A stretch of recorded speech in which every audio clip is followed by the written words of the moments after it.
여러분도 다 자기소개 해주셨으니까 저도 제 소개를 좀 해보도록 하겠습니다. 저고요. 그렇네요. 저는 서울 강동초등학교를 나왔고 강일중학교를 나왔고 건대부고를 나왔습니다. 서울대 정치학과 졸업했고요. 그 다음에 대학원을 나왔고, 제가 청소년 대상으로 진로 특강을 하다 보니까 이렇게 자기소개를 구성하는데, 청소년들은 여기서 한번 오 하고 이렇게 하는 겁니다. 여러분들은 뭐 어쩌란 말이냐. 공군사관학교에서 교수위원 했고 MBN 기자가 된 게 2007년, 지금 15년 차 기자죠. 네, 앵커를 잠깐 했어요. 이렇게 생겨도 앵커를 할 수 있다. 네, 외경 레이더피라는 데서 정치부 기자도 했고 지금은 노조 사무국장을 하고 있습니다. 이건 민주당과의 인연을 좀 설명드리고 싶어서 가져왔는데, 제가 어디 있는지 혹시 아시겠어요? 찾을 수 있겠어요? 아니야! 김대중 대통령이 바로 옆에. 저 때는 좀 이렇게, 죄송합니다. 20년간 많은 일이 있었습니다. 25년이네요, 벌써. 97년에 김대중 대통령이 대선 선거운동할 때, 제가 학부 2학년, 그러니까 여러분 같은 대학생 나이였죠. 그때 선거운동에 참여를 해가지고, 제가 당선시켰습니다. 이제, 어쨌든 정권 교체 벽돌 한 장 놓았다는 자부심이 있고, 그다음에 노무현 대통령 때도, 2002년 때 대학원생 때, 대학원 2학년 때 역시 또 개혁국민정당 선거운동 참여했고, 여기 밑에, 지금이랑 비슷하죠, 여기서는. 밑에 서 있는 끝에 있고, 유시민 씨 지나가다가 말고, 지나가다 말고, 사진 찍는 아들이 갑자기 뛰어들어가고, 눈 감고, 이렇게 사진을 찍으셨죠. 그 다음에 이제 석사 논문을 민주당의 국민경선, 노무현 대통령이 당선됐던 국민경선제 도입 과정에 관한 연구, 그걸로 제가 석사 논문을 썼어요. 그래서 사실은 민주당에 대해서는 직접 몸으로도 참여를 하고 이론적으로도 이제 좀 공부를 했다. 그리고 이제 마지막으로 선거운동했던 건 군대를 갔다 와서 기자가 되기 전에 김근태 당의장님이라고 계시잖아요. 그 돌아가신 분. 김근태 의장님이 마지막 대통령 선거에 나왔을 때, 2007년에. 그때 이제 대선 캠프에서 같이 참여를 해서 이제 그때도 이제 대학원생 같은 느낌으로 이제 참여를 좀 했었지. 기자는 되기 전이었고. 그랬는데 김근태 의장님이 갑자기 우리 캠프원들과 아무 상의 없이 대선 불출마 선언을 하시고 캠프를 해산하고 그다음에 이제 뭐 대통합의 미랄이 되겠다라고 하면서 이제 손학규를 데리고 온 거죠, 민주당으로. 그래서 우리 참모들 입장에서는 이게 무슨 소리냐, 왜 참모들하고 아무 상의도 없이 자기 마음대로 그렇게 큰 결정을 해버리냐. 그래서 되게 이제, 그래서 저도 기자로 돌리게 된 거예요, 진로를. 이거 정치권은 안 되겠구나. 내 인생이 내 뜻대로 만들어지지가 않는구나. 그랬는데 나중에 알고 보니까, 제가 나중에 이제 민주당 출입기자가 돼서 이때 선거운동을 같이 했던 그 비서관, 보좌관 했던 선배들, 김근태 의원실에 선배들을 만나서 들어보니까, 그때 알츠하이머,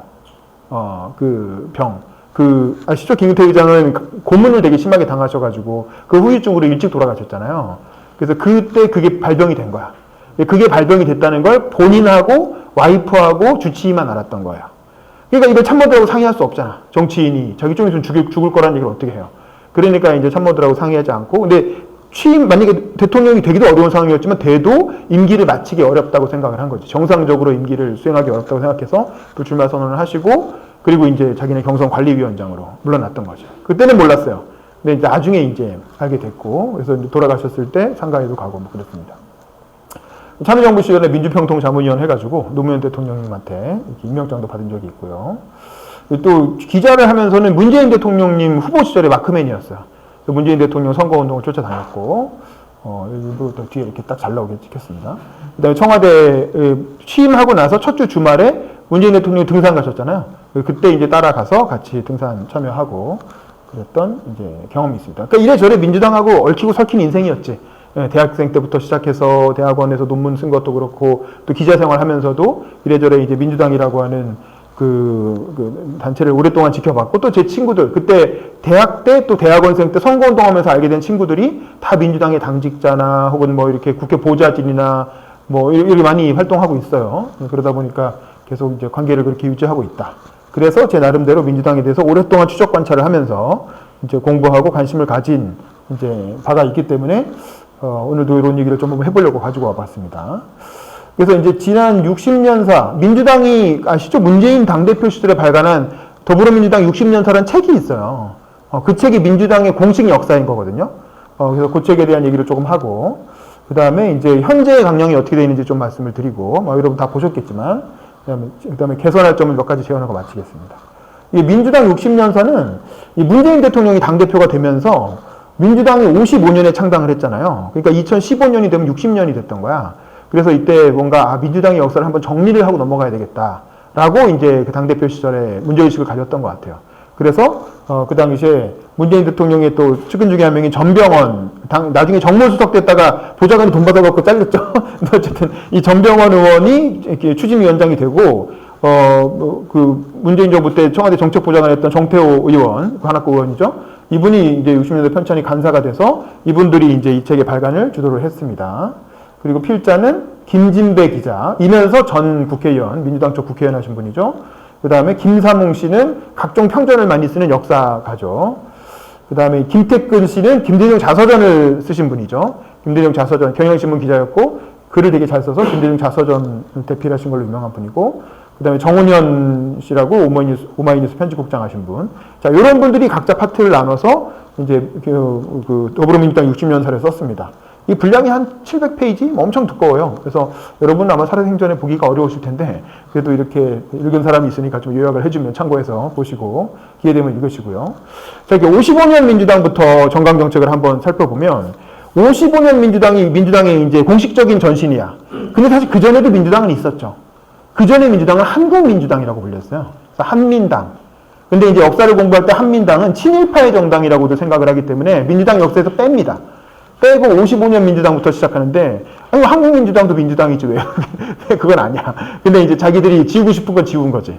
왜냐면 이제, 여기 인촌 김성수 선생이 사실 한민당을 만든 주역인데, 인촌 김성수는 우리나라에서 동아일보를 만들고, 고려대학교를 만들고, 또 경성방직을 만드신 분이잖아요. 그래서 우리나라의 어떤 일제시대, 근대화의 민족자본의 아주 대표적인 인물이죠. 그래서 전라도에서 진짜 문 열고 나가면 눈에 보이는 모든 땅이 다 자기네 땅인 그 대지주의 아들로 태어나서 일본으로 유학을 가서 이게 근대 사회를 본 거지. 그러니까 근대 사회를 보니까 근대 사회, 자본주의 사회라는 건 기업하고 대학하고 언론이 다 움직이더라.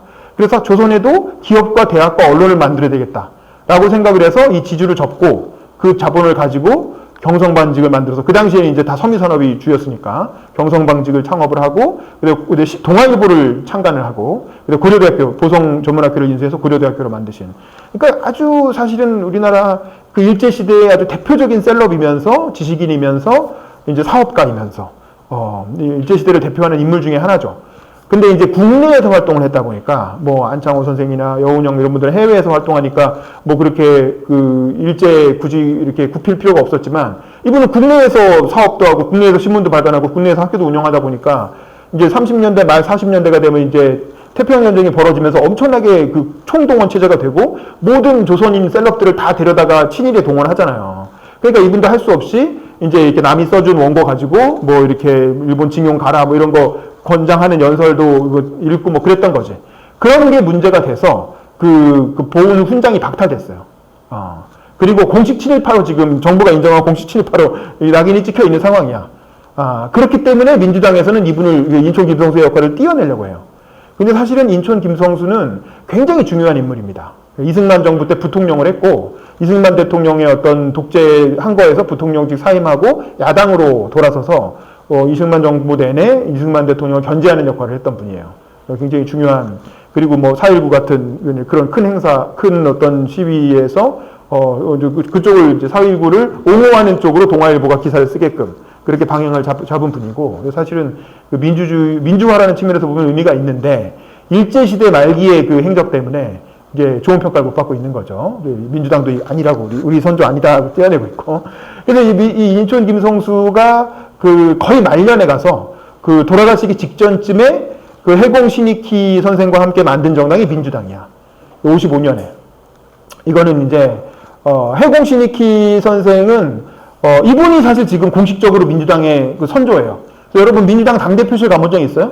국회 본청에 있는 민주당 당대표실? 저희 민주당 출입기자들은 맨날 아침마다 가서 거기서 최고위원들 발언하는 거 취재하는데, 당대표실 들어가면 이 역대 대통령 사진이 걸려 있잖아요. 김대중, 노무현 있단 말이야. 근데 그 앞에 해공 신익희 사진하고 장면 총리 사진이 있어요. 그래서 이제 민주당의 어떤 공식적인 창시자, 민주당을 처음 만든 공식적인 선조로 꼽는 사람은 해공 신익희 선생이야. 해공신익희는 아주 젊었을 때 20대 청년 시절부터 상해 임시정부로 건너가서 상해 임시정부에서 뭐 김구 선생, 뭐 안창호 이런 분들하고 같이 상해 임시정부 운영을 같이 한 분이에요. 그래서 이제 임정계로 원래 분류가 됐던 분인데, 이제 이분이 아시겠지만 해방이 되고 나서 김구 선생은 남한만의 단독 선거를 거부했잖아요. 그리고 1948년 재헌의회 선거에 참여를 안 해요. 근데 그 결정적인 패착이 된 거지. 김구의 한독당이 단독 선거에 참여하지 않았기 때문에 결국 한민당이 이렇게 이른바 친일 지주 중심의 정당이었던 한민당이 다수당을 차지하고 이승만이 그 의회에서 대통령으로 선출되게 되는 거죠. 근데 만약에 김구 선생의 한독당이 단독 선거에 참여를 했으면 굉장히 유력한 제1당이 됐을 거고, 그러면 이승만과 김구가 아마 대통령 선거를 놓고 이 초대 의회에서 격돌을 벌였겠지. 간접 선거지만. 근데 이제 김구 선생 자체가 그 선거를 보이콧해 버렸기 때문에 그냥 초대 재헌의회는 완전 이승만 단독 이렇게 질주를 하게 되는 거고, 그래서 그 과정에서 많은 문제점이 일어나게 되는데, 근데 한독당 되면서 단독 선거, 재헌의회 선거에 참여한 사람이 바로 이 해공신익희예요. 그러니까 이분은 마지막에 김구를 배신한 거예요. 어떻게 보면. 김구랑 같이 쭉 가다가 재헌의회 선거에 참여할 거냐 말 거냐를 놓고 김구와 의견이 갈라진 거예요. 그러니까 김구 선생을 비롯한 한독당의 주류는 이건 참여하면 안 된다. 이거 참여하면 이건 분단 고착화되는 거다. 그래서 김구는 북한을 넘어가가지고 사자회담을 하잖아요. 그래서 남북 정치 협상을 하잖아요. 그래서 김일성 만나고. 그것 때문에 결국에는 빨갱이로 몰려서 암살돼서 돌아가시는데, 이 해공신익희는 거기서 정치적 판단을 달리한 거야. 아니다. 이건 참여해야 된다. 이거 참여해서 제대로 된 민주주의 국가를 만드는 데 기여를 해야지. 이게 뭐 북한은 이미 소련이 국가 다 만들어 놨는데 우리가 뭐 안 하고 버틴다고 뭐가 될 수가 있느냐. 현실적 판단을 한 거죠. 그래서 재헌의회의 국회의장을 하게 됩니다. 그 초대의장은 이승만이었고, 이승만은 금방 대통령으로 선출됐기 때문에 대통령 되면서 빠지고 2대 국회의장을 하게 돼요. 해공신익희 선생이. 그래서 해공신익희가 지금도 국회에 가면 로텐도홀이라고 유명한 있잖아요. 본청 들어가는 빨간 카페트로 되어 있는 그 로텐도홀에 동상이 2개가 있어요. 하나는 이승만 동상이고 하나는 신익희 동상이야. 그러니까 1대 국회의장, 2대 국회의장. 근데 사실은 이승만은 며칠 만에 대통령 되고 바로 집행부로 갔기 때문에 사실상 초기 재헌의회를 이끌었던 리더는 신익희 선생이었어요. 그래서 신익희가 56년 대선 때 이승만의 가장 강력한 라이벌로 56년 대선에서 이제 1대1 승부를 벌이게 되죠. 그랬다가 이제 비 내리는 호남선이라고 그 유명한 그 호남선 선거에서 내려가다가 심장마비 오셔갖고 돌아가시죠. 그래서 이승만은 무투표 당선되고. 근데 만약에 그때 해공신익희 선생이 안 돌아가셨으면 그때 정권 교체가 됐을 가능성이 아주 큰 분이죠. 그래서 해공신익희가 유명하게 못 살겠다 갈아보자라는 아주 유명한 슬로건, 지금까지도 많이 회자되는 이제 그걸 만들어내신 분이 해공신익희 선생입니다. 그래서 지금도 안국역 경복궁 그쪽에 가면 해공신익희 선생 가옥이 아직도 있죠. 한번 가볼만 해요. 그래서 옛날에 새정치민주연합이었다가 다시 민주당으로 이름을 바꿀 때 추미애 대표하고 김민석 의원하고 같이 해공신익희 생각 가가지고 민주당이라는 이름을 같이 쓰게 됐다라고 해서 거기서 이제 뭐 세레모니도 하고 막 그랬어요. 근데 어쨌든 이게 되게 중요한 분들입니다. 그러니까 이분들이 민주당을 처음 만든 민주당의 어떤 여러분의 선족격인 분들이죠. 근데 이 양반들이 만들고 나서 처음에 이제 정당 정책을 어떻게 만들었냐 하면, 그러니까 이때는 이승만 정부와 싸우는 게 가장 중요한 이슈였기 때문에 뭐 이런 식인 거예요. 일체 독재를 배격한다. 그리고 민주주의의 발전을 기한다. 그 다음에 공정한 자유선거로 내각 책임제를 구현한다. 알다시피 한민당은 원래 내각 책임제 추진 파였잖아요. 근데 이승만 대통령이 이른바 발췌개헌이라는 걸 통해서 억지로 대통령제라는 요소를 집어넣은 거고, 원래 우리나라의 재헌헌법은 내각 책임제 헌법이었어요.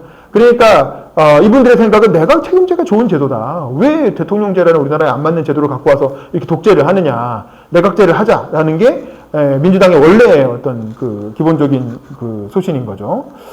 그 다음에 이제 자유경제를 원칙으로 하되 공정한 분배로 근로대중의 복리를 향상하자. 그러니까 이거는 이 한민당, 민주당 계열이 기본적으로 지주 중심의 어떤 부르주아 어떤 그 당시에 명망가들의 정당이었긴 하지만, 그때 정세가 워낙 진보 색깔이 강한 시대였어요. 그 시대 자체가. 북한 공산당이 있고, 그 위에 소련이 있고, 전 세계가 지금 2차 대전 끝나고 공산주의가 전 세계로 확산되고 있는 시대였기 때문에, 그때의 기본적인 어떤 정치적 흐름은 되게 진보였어요, 진보. 미국도 민주당 정권이었잖아요. 미국의 어떤 루즈벨트나 트루먼 정부가 다 민주당 정권이었고, 하여간 그래서 전체적으로 보수 정당이지만 이런 진보 색채의 이념을 어느 정도 이렇게 그 트렌드 속에 있었던, 그 시대의 흐름 속에 있었던 거죠. 그래서 근로대중의 복리를 향상한다. 이런 표현이 들어있고, 그 다음에 이제 민족문화 육성에 세계문화 전진에 공헌한다. 이건 아무래도 인촌 김성수 선생이 동아일보도 하고 고려대학교도 했으니까. 그다음에 국토 통일과 국제 정의 확립에 기여하겠다. 이거 뭐 좋은 얘기. 뭐 이거 당시 뭐 통일은 당연히 다 분단된 지 얼마 안 됐을 테니까 뭐 그런 얘기를 했죠. 이게 이제 60년서 책에 보면 나오는 내용인데 이렇게 크게 한 5가지 정도의 큰 구찌를 그 정강으로 내세우면서 창당을 한 게 민주당이었다. 55년 민주당. 자, 그런데 사실 55년 민주당은 그냥 한민당에서 넘어온 이승만 독재에 반대하는 그런 그 정치 명망가들의 집단이었기 때문에 뭐 그렇게 단단한 조직은 아니었어요. 그래서 나중에 이름도 뭐 신민당으로 바뀌었다가 뭐 자기들끼리 뭐 분열됐다가 흩어졌다가 뭐 신파구파 싸우고 뭐 알다시피 이렇게 20화국 때 신파구파가 투쟁하다가 정권 뺏기고 그 다음에 아주 지리멸렬한 뭐 정치활동 금지되고 몇 년간 그러다가 지리멸렬하게 뭐 이렇게 그런 일을 겪잖아요. 그리고 신민당으로 있다가 김영삼과 김대중이라는 걸출한 2명의 지도자를 배출하면서 71년 대선부터 다시 이렇게 정부랑 좀 이렇게 싸워서 각을 세우는 듯 싶었는데 유신이 터지면서 사실상 또 와해돼 버리고 뭐 그런 과정이 있었죠. 그래서 이제 신파와 구파와의 갈등이 쭉 이어지다가 결국 지금의 민주당, 지금 더불어민주당의 진짜 전신, 진짜 그 지금 더불어민주당과 직접적으로 이어지는 전신은 김대중의 평화민주당입니다. 평민당. 이게 87년에 만들어진 김대중의 평민당이 사실 지금 더불어민주당의 진짜 그 선배라고 할 수 있죠. 그러니까 55년 민주당이 할아버지 격이라면 약간 좀 멀리 기억이 가물가물한 이제 할아버지라면 이 평화민주당은 아주 생생하게 많은 분들이 기억하고 있는 이제 아버지 격인 정당이라고 할 수 있습니다. 김대중 대통령이 이제 미국 망명 생활을 마치고 한국으로 돌아왔고 당시에 이제 신군부가 전두환 정권에서 김대중의 사면복권을 해버리죠. 결국 이제 그 김영삼과 어떤 분열시키기 위한 책동이었는데 어찌 보면 또 거기에 넘어가서 신민당으로 복귀하지 않고 김영삼의 어떤 평화민주당과 김영삼의 통일민주당과 김대중의 평화민주당 이렇게 두 개의 민주당으로 갈라지게 되죠. 그리고 김영삼의 통일민주당은 나중에 3당 합당으로 해서 이제 지금 국민의힘으로 들어가 버리고 그다음에 지금 남아있는 더불어민주당의 평민당 계열이 지금까지 쭉 이어지고 있는 거라고 보시면 될 것 같아요. 그러니까 평민당은 이때부터는 김대중 대통령의 이념이 많이 들어가는 거야. 이때부터 민주당의 정강 정책은 사실상 김대중의 머리에서 나왔다라고 할 수 있어요. 김대중 대통령이 원래 되게 지적인 정치인이었고 정치권의 브레인 역할을 하던 분이기 때문에 이분의 아이디어가 사실은 민주당의 정강 정책에 이제 녹아들게 됩니다. 그러면서 이제 당시에 이 책에 찾아보면 당시에 김대중 대통령이 창당 준비위원장이었어요. 뭐 당연히 본인이 만든 정당이니까 그렇겠죠. 그 창당 준비위원장 인사말에서 크게 3대 노선을 얘기해요. 그래서 민족 민주 정통성 확립. 이건 뭐냐면 선거를 안 하고 대통령을 뽑는 시대를 거의 20년 가까이 겪어왔기 때문에 유신부터 전두환 정부까지. 그러니까 이제 정통성 있는 정부를 세워야 된다. 즉 선거로 대통령을 뽑는 정통성 있는 민족 민주 정부를 만들어야 된다라는 거 하고 그다음에 온건 개혁주의. 이것도 김대중 대통령의 아이디어인 거야. 김대중의 색깔이 나오기 시작하는 거죠. 개혁은 개혁인데 온건 개혁을 추구하는 거죠. 그러니까 김대중은 민주화 운동을 이끌었지만 일반적인 이렇게 제야 민주화 운동권하고 많이 달랐어요. 김대중은 철저하게 비반미, 그러니까 반미를 하지 않는 민주화 운동 세력인 거야. 그리고 북한, 비좌파, 그러니까 북한과 좌파와는 거리를 두는 민주화 운동이었던 거고. 그래서 사실은 그 당시 민주화 운동의 주력은 사실 얼마 전에 윤석열 대통령이 얘기한 것처럼 민주화 운동이란 세력 안에 약간 이렇게 북한이 좋은 것 같은데, 소련이 좋은 것 같은데, 이렇게 생각하는 사회주의 혹은 이제 이런 흐름들이 다 섞여 있었던 거예요, 실제로.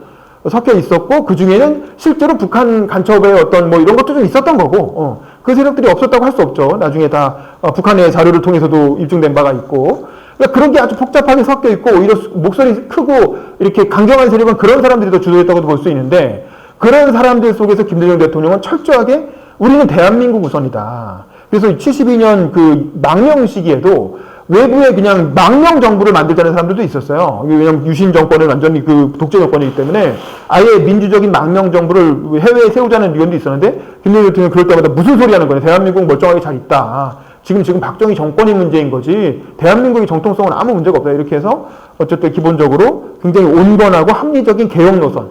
이게 김대중의 노선입니다. 그러니까 운동권한테 휘둘리는 노선이 아니라 운동권을 끌고 가는, 운동권을 가르치면서 끌고 가는 노선이었던 거예요.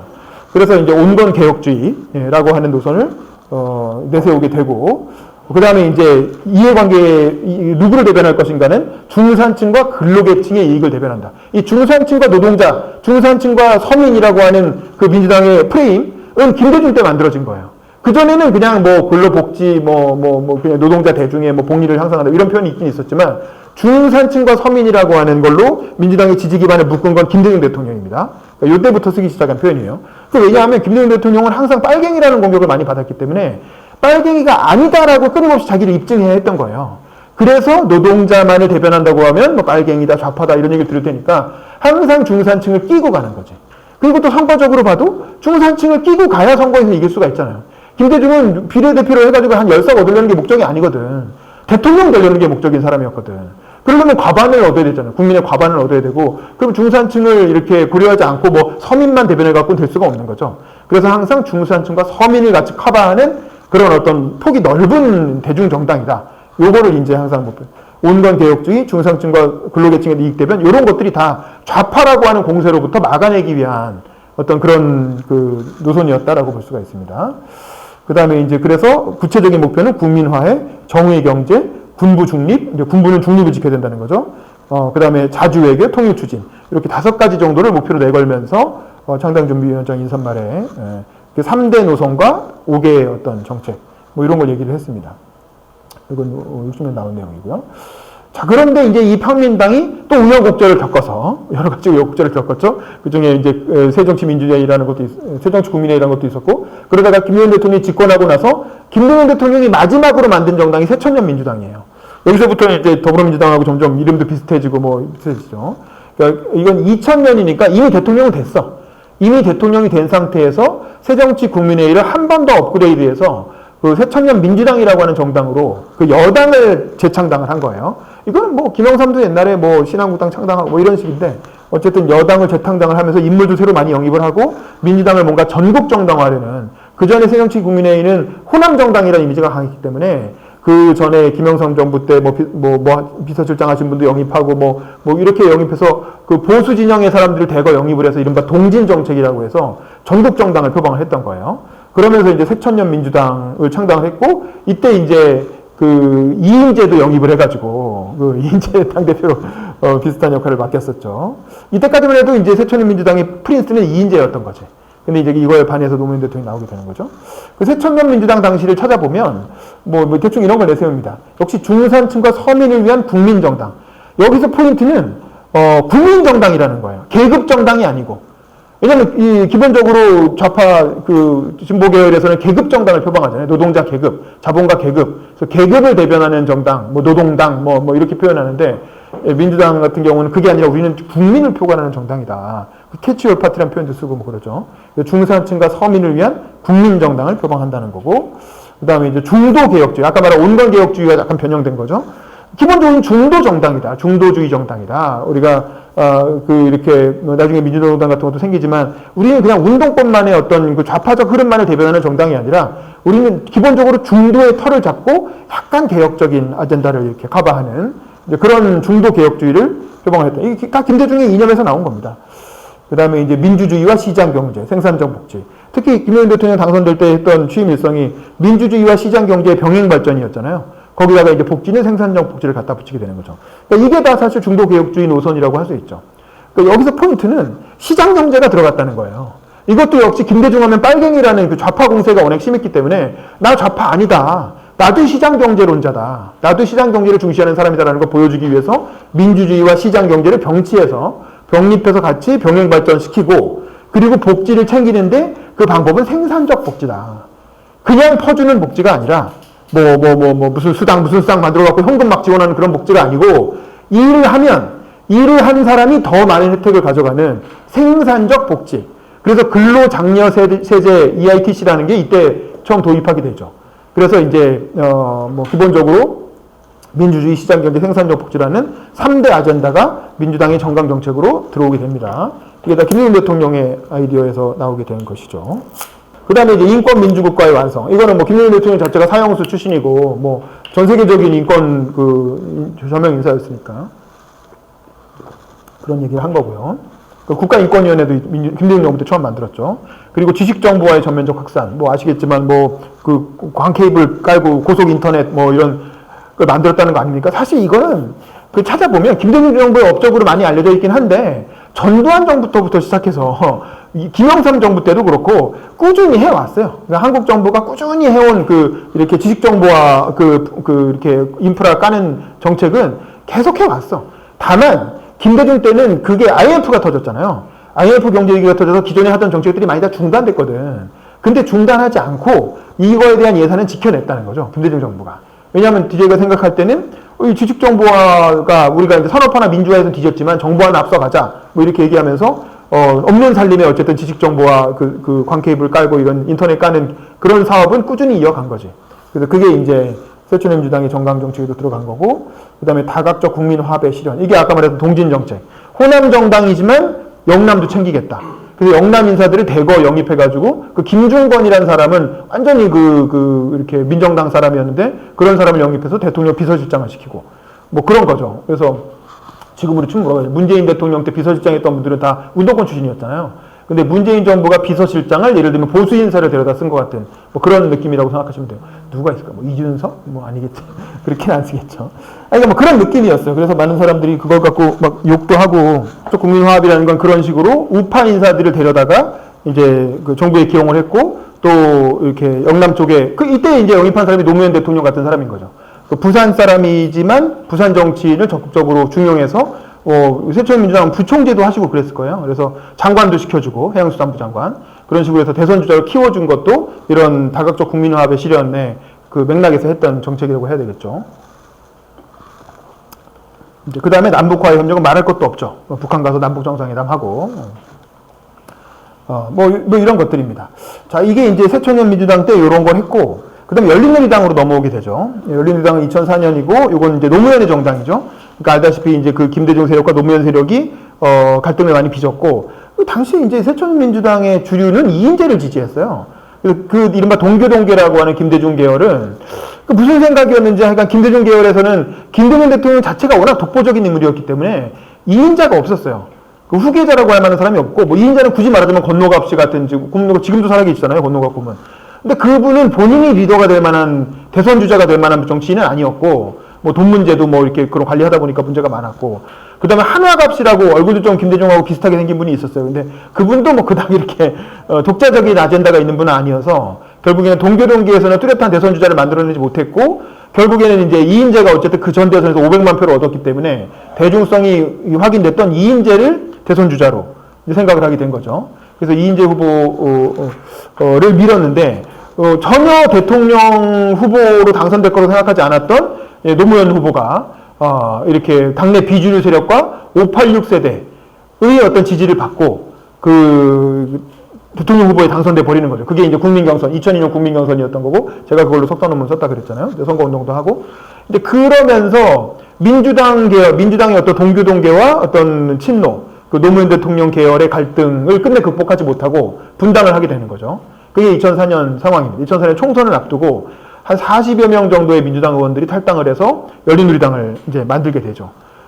그래서 사실은 아주 폭망할 줄 알았는데, 왜냐하면 여당이 이미 국민의 한나라당이 있는 상황에서 여당이 분열된 거니까 사실 선거하기 너무 좋잖아요. 이거 뭐 한나라당은 그냥 가만히 있었으면 그때 아주 손쉽게 일당을 하고 뭐 그랬을 텐데, 바보같이 탄핵을 이렇게 노무현 대통령 탄핵을 그 분당된 민주당과 한나라당과 자민련까지 같이 해가지고 노무현 대통령 탄핵을 시도하는 바람에 그 탄핵에 대한 엄청난 역풍이 불었고, 그래서 이제 오히려 열린우리당이 45석밖에 안 돼도 군소 여당이었던 열린우리당이 갑자기 일약 158석인가요? 그래서 150석을 넘기는 이제 그런 원내 제1당으로 도약하게 되는 계기를 가져오죠.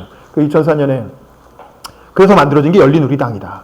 사실 열린우리당은 민주당의 역사에서 보면 약간 좀 이질적인 그 세력이에요. 주도 세력도 호남이 아니었고, 그다음 부산 쪽이고, 그다음에 이제 이름도 민주당이라는 이름을 굳이 안 쓰려고 민주당이 너무 싫었던 거야. 그 호남 계열을 상징하는 그 민주당이라는 이름 자체가 너무 어떻게든 그 이름을 안 쓰려고 민주당이라는 이름 피해 가다 보니까 자꾸 찾아서 우리당이라는 이상한 이름, 우리 당이 뭐니 도대체, 우리 당이.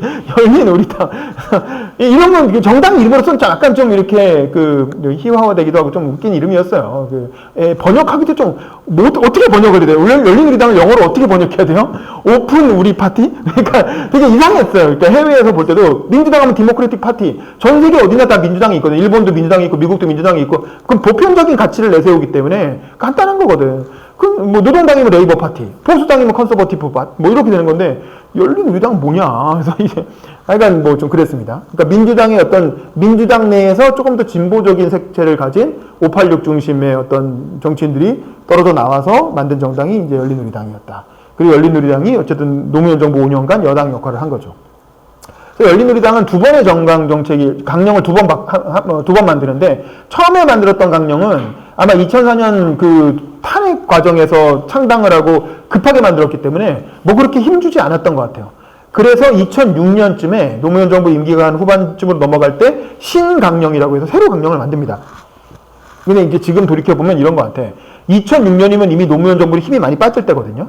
그리고 선거를 2004년 총선에서 이긴 이후에 모든 선거를 뭐 28전 28패. 그래서 뭐 그때는 또 보궐선거도 1년에 2번씩 했어요. 4월에 한 번, 10월에 한 번 막 그러니까 할 때마다 계속 패배를 하는 거야. 모든 선거를 다 패배해서 요즘은 그런 말을 쓰면 안 되지만 그 당시에는 불임정당이라는 표현을 썼죠. 요즘은 그게 뭐 성인지 감수성 문제가 있어서 그런 말을 안 쓰지만 그 정도로 선거만 나왔다면 열린우리당 후보로 공천 받으면 무조건 떨어지는 거야. 그러니까 누가 열린우리당으로 그러니까 호남 빼면 나머지 다 떨어지니까 누가 거기서 공천받고 활동을 하려고 하겠어요. 그래서 이게 안 되겠다. 그래가지고 일단 당의 노선이라도 좀 제대로 정립을 하자라고 해서 신강령이라는 걸 2006년에 새로 만들어요. 그래서 그 당시에 신강령 발표했던 걸 보면 사회통합적 시장경제라고 하는 이제 프레임을 이제 제안을 합니다. 이제 김대중 대통령이 얘기했던 민주주의와 시장경제의 병행 발전을 조금 이렇게 표현을 바꾼 걸 수도 있고 비슷한 느낌인데 시장경제는 시장경제인데 여기서 포인트는 뭐에 있겠어요? 사회통합에 있는 거예요. 그러니까 약간 진보적, 이른바 민주당, 새천년 민주당보다는 조금 더 좌클릭을 하는 거죠.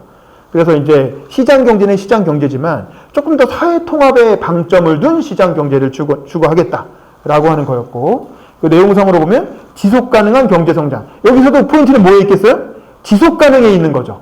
경제성장은 경제성장인데 지속가능하게 하겠다. 그런 거죠. 성장과 복지의 선순환. 여기서 또 포인트는 뭐에 있겠어요?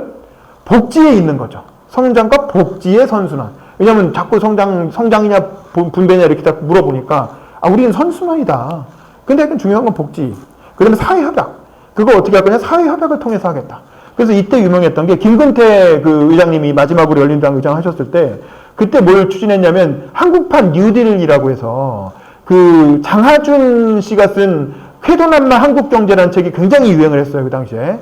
장하준 교수가 우리나라에 처음으로 알려진 게 그 책을 통해서인데 거기서 이른바 사회적 대타협을 주장을 합니다. 스웨덴의 샬츠체바덴 협약, 뭐 그거 있잖아요. 발렌베리 가문하고 한 거. 그거를 많이 얘기를 하면서 우리나라도 노동자와 어떤 사용자 간에 노사 간의 사회적 대타협을 해야 된다. 그걸 통해서 뭔가 재벌 개혁도 약간 장하준 씨가 얘기하는 사회적 대타협은 재벌 개혁을 유보해주는 대신 재벌들의 어떤 소유권을 인정해주고 재벌들의 어떤 세습을 인정해주는 대신 재벌들로부터 투자를 이끌어내자. 그래서 재벌들이 어떤 예를 들면 항공우주산업이라든가 뭐 그런 어떤 바이오 산업이라든가 아주 장기적이고 굉장히 큰 투자가 필요한 그런 국가기관 산업 있잖아요. 그런 걸 하게끔 투자를 이끌어내자라는 게 이제 이른바 장하준류의 사회 대타협론이었고 그걸 김근태 의장이 읽고 그 책을 별 생각 없이 읽다가 그 부분을 읽으면서 갑자기 의자를 고쳐 앉았다는 거예요. 이렇게 자기 독후감 보면 이게 뭐지 하면서 이렇게 깜짝 놀래 뒤통수를 맞은 것처럼 깜짝 놀랐다는 거죠. 그래서 열린우리당 의장을 하면 복지부 장관 마치고 열린우리당 의장을 했잖아요. 그래서 열린우리당 의장을 하면서 막 재벌들도 정경련도 만나고 뭐 노동자 단체들도 만나고 하면서 이 사회적 대타협을 해보려고 엄청 노력을 하셨어요. 당연히 잘 안 됐죠. 그게 이렇게 쉽게 되는 게 아니죠. 스웨덴에서 사회적 대타협이 가능했던 이유는 소련의 위협 때문이었어요. 2차 대전 직전에 1차 대전 끝나고 전 세계가 공산화되고 있는 흐름 속에서 스웨덴은 위치도 딱 동구권 옆에 붙어 있잖아요. 그러니까 한 클릭만 더 가면 스웨덴도 공산화되는 거거든요. 그 옆 나라까지 다 공산화됐고 한 클릭만 더 가면 스웨덴까지 공산화되는 거였기 때문에 그런 공산화의 위험 때문에 재벌들이 이렇게 대타협에 나섰던 거지. 안 그러면 나라 뺏길 때니까. 무슨 얘기인지 아시겠죠? 자, 그러니까 뭐 그런 맥락이 있었습니다. 자, 그 다음에 이제 능동적 정부. 역시 정부가 근데 이제 큰 정부라고 하면 또 욕을 먹으니까, 보수 쪽에서 욕을 하니까 능동적 정부. 또 공정한 경쟁 질서. 여기서 포인트는 공정 안에 있는 거죠. 금융 자본 육성과 공공성 강화. 이거는 노무현 정부가 동북아 금융 허브론을 얘기했잖아요. 그래서 우리나라를 이제 금융의 뭐 메카로 만들겠다 어쩌겠다 해서 사실 그때 뭐 산업은행 부산 가고 이러는 것도 그때부터 나온 게 지금 하고 있는 뭐 그런 건데 어쨌든 이 금융 자본 노무현 정부는 이 그 서비스 산업 고도화에 굉장히 이렇게 꽂혀 있었죠. 그래서 필요한 방향이기도 하고 그런 맥락에서 금융 자본 육성과 공공성 강화 뭐 이런 게 사실 노무현 정부에 좀 색깔이 있는 그런 부분이라고 할 수 있죠. 원래 전통적 좌파는 금융 자본은 고위대금융이라서 되게 싫어하잖아요. 아주 나쁜 거라고 생각하는데 이런 걸 좀 활성화하려는 의식이 좀 있었습니다. 그다음에 조세정의 실현. 조세정의 실현은 이제 부자들한테 세금을 더 걷겠다. 뭐 이 얘기죠. 부동산 투기의 근절, 뭐 부동산 투기와의 싸움은 기본적으로 진보 노선이 많이 담겨 있고, 또 근로복지의 추구. 이 근로복지라는 것도 이제 김대중 정부에서 얘기했던 생산적 복지의 조금 다른 표현인 것 같아요. 그래서 그냥 복지가 아니라 근로복지. 일을 하면 일을 하는 사람이 더 많은 혜택을 볼 수 있도록 뭐 그렇게 하겠다. 좀 그런 맥락이라고 생각하시면 될 것 같아요. 그리고 또 협력적인 노사관계. 당연히 뭐 진보 정부니까 노사관계는 좀 협력적으로 하고 싶었겠죠. 뭐 잘 안 됐지만. 그리고 양성평등의 실현. 고령사회 대비. 이때 처음으로 저출산 현상이 2002년부터 시작되면서 고령화가 될 거라는 예측을 하기 시작한 거죠. 그전까지는 인구가 늘고 있었는데, 이때부터 이제 고령화 현상, 저출산 현상이 눈에 띄었고, 지역균형발전은 당연히 또 노무현 정부의 핵심 아젠다 중에 하나였죠. 이런 것들이 이제 열린우리당에서 이른바 사회통합적 시장경제라는 이름으로 정리를 했던 그런 정책 방향이라고 할 수 있어요.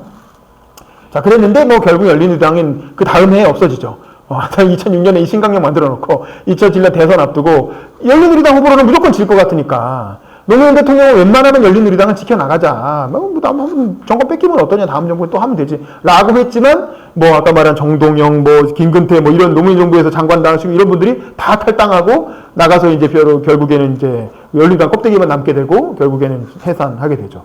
그래서 뭐 이런저런 정당으로 당 이름 여러 번 바뀌다 그 대통합 민주신당이라는 게 됐다가 뭐 이렇게 뭐 우여곡절을 겪죠. 그러다가 이제 문재인 대통령 들어오고 안철수 들어오고 그러면서 지금의 더불어민주당이 된 겁니다. 자, 그러면 지금의 더불어민주당은 그럼 강령이 어떻게 돼 있는가? 이거는 이소 부장님이 보내주셔갖고 그거 내용을 중심으로 한번 볼 텐데 뭐 여러분도 아마 다 한번 살펴보셨겠죠. 이 모임 자체가 강령 모임이니까. 더불어민주당은 일단 기본적으로 문재인 정부의 경험을 많이 반영하고 있다. 그 강령을 딱 보면 제일 처음에 나오는 게 포용경제의 기반을 구축하겠다. 이거 문재인 정부 때 다 했던 얘기잖아요. 문재인 정부가 포용국가를 목적으로 슬로건으로 대치를 했었죠. 그러면서 혁신성장을 강화하겠다.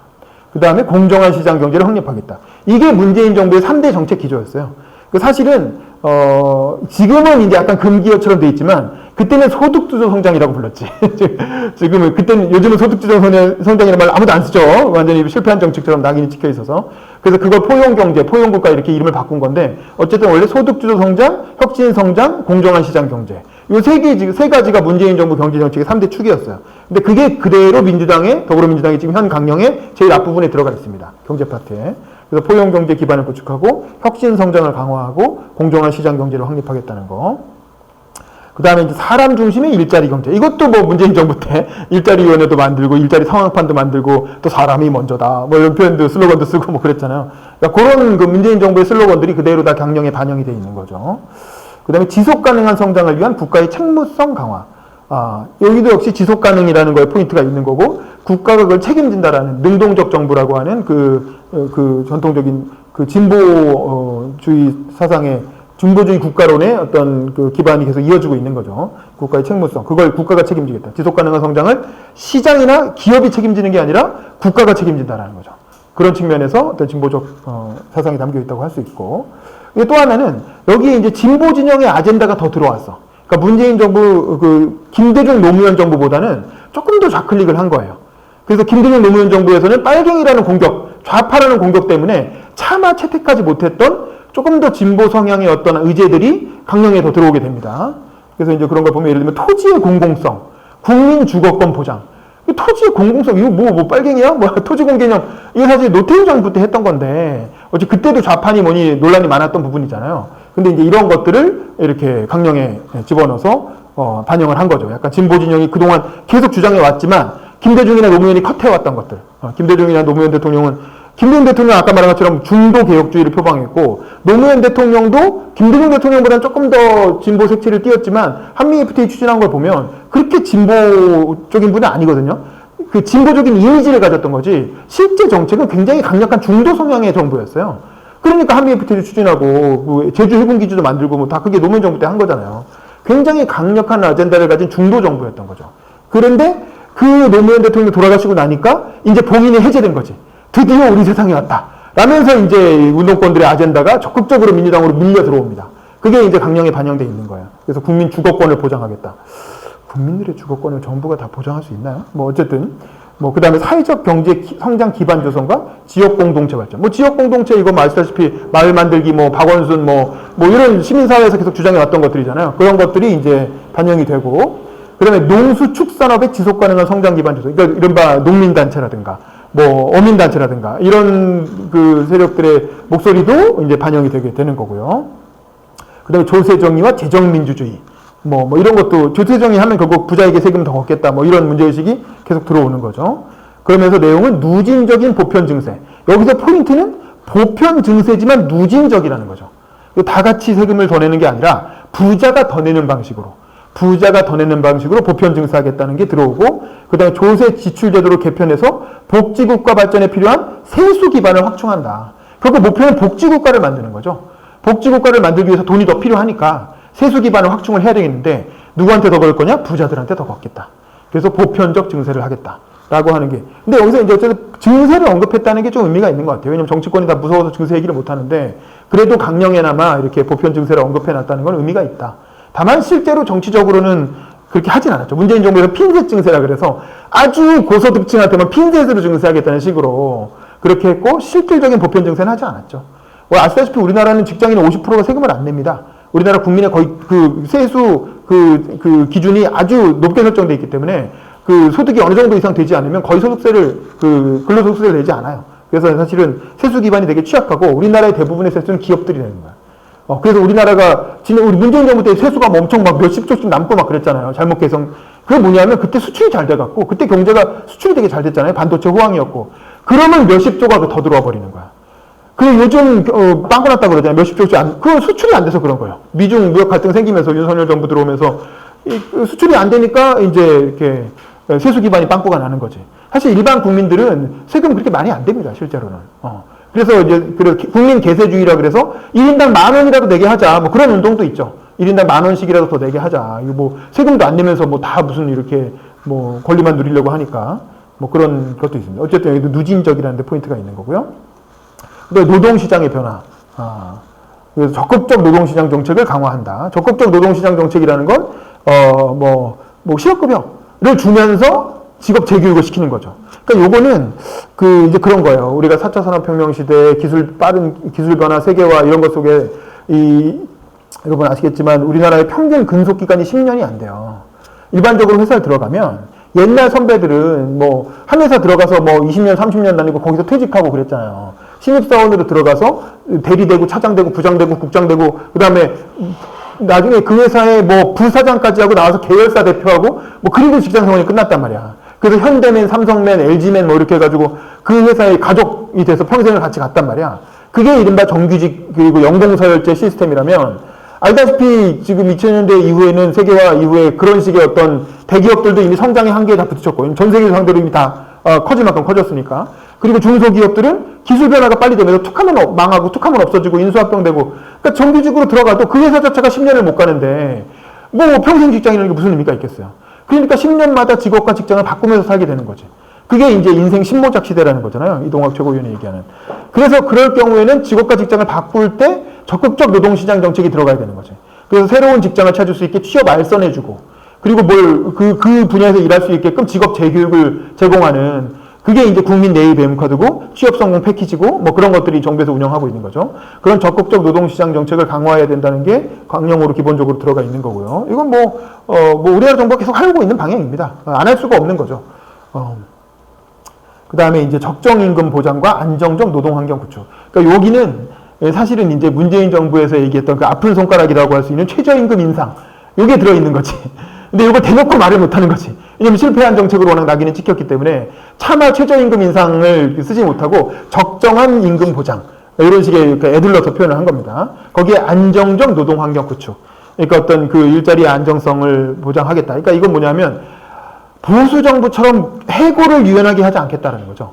그 해고의 유연화는 하지 않겠다. 일단 정규직으로 취업하면 그 회사가 망하지 않는 한 잘리지 않게. 혹은 그 회사가 우리는 이제 그 망할 위기에 처해야 정리해고를 할 수 있잖아요. 그렇지 않으면 해고를 할 수가 없잖아요. 일단 들어가면. 정규직으로 입사를 하면. 그래서 이제 안정적 노동 환경을 구축하고 적정 임금을 보장하겠다라고 하는 겁니다. 이거는 사실 좀 논란의 여지가 있어요. 나중에 얘기할게요. 그 다음에 참여, 존중, 소통의 직장 민주주의 실현. 그러니까 요게 이제 문재인 정부의 경험인데 아시겠지만 문재인 정부 때 직장 내 괴롭힘 방지법 이런 게 들어왔잖아요. 그래서 옛날에는 선배들이 뭐 라떼는 말이야 뭐 이러면서 이제 이상한 말도 막 하고 성희롱도 막 아무렇지도 않게 하고 맨날 끝나고 야근하고 회식 불러내고 주말에 나가서 등산하자 그러고 뭐 그런 식으로 이제 민주주의가 없어 직장에. 그냥 선배들이 시키는 대로 다 하는 거지. 부장님 마음대로. 부장님이 다 자기는 왕이었던 거죠. 그 직장 내에서 사무실 안에서는. 그랬는데 이제 그런 것들이 이른바 문재인 정부를 거치면서 52시간제라든가 또 이렇게 직장 내 괴롭힘 방지라든가 뭐 이런 의제들이 들어오면서 사실 직장 분위기가 많이 개선이 됐잖아요. 여러분 SNL 같은 데 보면은 약간 그 이렇게 미친 신입사원들 뭐 주현영 씨나 이런 사람들이 이렇게 연기하는 그런 식의 어떤 직장 문화가 생겨난 게 문재인 정부 때 물론 코로나 영향도 있었고 여러 가지가 있었지만 그 제도 변화가 있었던 거죠. 그런 식으로 할 수가 없게 된 거지. 이제는 그렇게 직장에서 뭐 라떼 어쩌고 하면서 갑질을 하면 심지어 그게 법으로 처벌까지 받을 수 있는 가능성이 생겨버리니까 다들 조심하게 되는 거지.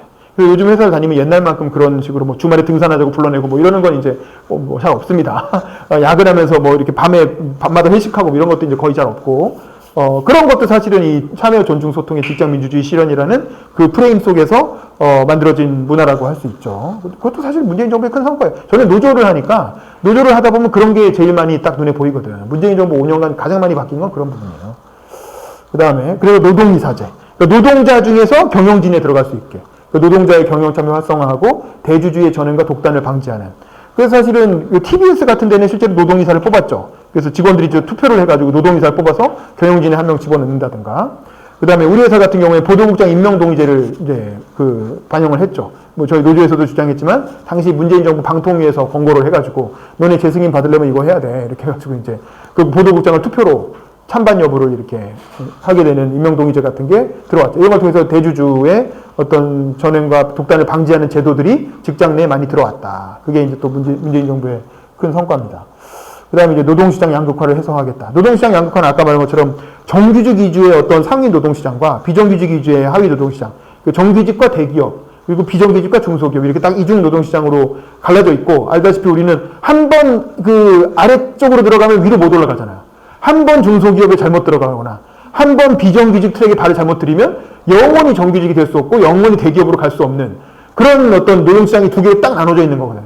그 상위 한 10에서 15% 정도 대기업과 그러니까 수출 대기업, 주력 상품이 수출하는 수출 대기업과 공공부문, 공무원과 공기업, 거기가 이제 한 상위 한 15% 정도를 딱 차지하면서 거긴 뭐 한 연봉 월급 한 500 이상 받으면서 뭐 주말마다 뮤지컬도 보고 뭐 휴가 때문에 해외여행도 다니면서 이렇게 선진국 라이프를 누리는 사람들이 있고 한 15%에서 30% 정도 있고 나머지 한 60, 70%는 이제 이른바 뭐 이런 표현은 그렇지만 하여간 이상한 중소기업을 비하하는 표현들이 많잖아요. 그런 중소기업 다니면 유튜브 같은 거 보면 그러면서 이제 뭐 말도 안 되는 노동 환경 속에서 아주 열악한 처우에 휘달리면서 근근히 살아가는 그런 이중 노동 시장이 딱 만들어져 있단 말이야. 근데 이거를 그냥 내버려 두고 사실은 청년들한테 뭐 애를 낳으라고 할 수가 없는 거죠. 결혼하라고 할 수도 없고. 그러니까 이 문제를 해결해야 되는데 이 문제가 노동시장 양극화라고 하는 거거든요. 이거를 해소하겠다라고 이제 방향을 제시를 했지만 어떻게 해소할 것인가는 사실 이제 마땅한 대안을 찾지 못하고 있는 거죠. 지금까지도. 그리고 노동기본권 강화와 사회적 대화 활성화. 그래서 노동기본권은 당연히 노동자들이 어떤 단체 행동이나 뭐 그런 거 할 수 있는 권한을 강화하겠다는 거고, 그거를 사회적 대화를 통해서 풀어보겠다고 했는데, 알다시피 노사정위원회 지금 경사노위잖아요. 그거는 문재인 정부 때도 잘 안 되고 있고, 지금 윤석열 정부에서도 잘 안 되고 있고, 그건 왜냐? 민주노총 때문이죠. 민주노총이 어떤 대화에도 응하지 않고, 문재인 정부도 친자본 정부고, 윤석열 정부도 친자본 정부고, 그냥 정부가 하는 일은 다 마음에 안 들고, 최저임금 인상도 첫 해하고 딱 두 번만 해줬잖아요. 최저임금 크게 올린 거 딱 두 번 했는데, 그때 이후에 자영업자들 난리 나고, 뭐 경제 휘청이고 이러니까, 그다음부터는 최저임금 인상도 안 했거든, 사실상. 그러니까 이제 민주노총은 또 그거대로 뿌리 나가지고 삐져서 그다음부터는 3년 차부터는 문재인 정부도 우리 편 아니다 이러면서 이제 또 적으로 돌아서 맨날 데모하고. 그러니까 뭐 사회적 대화가 될 수가 없는 거죠. 그래서 결국 이것도 잘 안 됐고. 외교안보 쪽으로 가면 뭐 그런 거죠. 한미동맹의 발전 및 주요 국가 지역과의 전략적 협력. 여기서 포인트는 주요 국가 지역과의 전략적 협력이 있습니다. 한미동맹의 발전은 그냥 기본으로 가는 거고, 여기에서 주요 국가라는 건 뭐 중국이라든가, 뭐 러시아라든가, 지금 이제 우리와 적대 관계에 있는 그런 나라들과 또 관계를 잘 해보겠다라고 하는 이제 이른바 균형 외교, 이른바 이제 그걸 이렇게 좀 품을 넓게 가져가겠다라고 하는 게, 뭐 이건 옛날에 김대중 대통령 때부터 기본적으로 민주당 계열의 정당이면 언제나 이렇게 한미동맹을 부정하진 않지만 한미동맹을 한켠에 두고 거기서 플러스 알파를 뭔가 더 해보겠다라는 게 기본적으로 민주당의 어떤 외교안보 전략이라고 할 수가 있죠. 김대중의 어떤 4대국 안전보장부터 시작해서. 그 다음에 신북방 정책과 신남방 정책을 추진했다.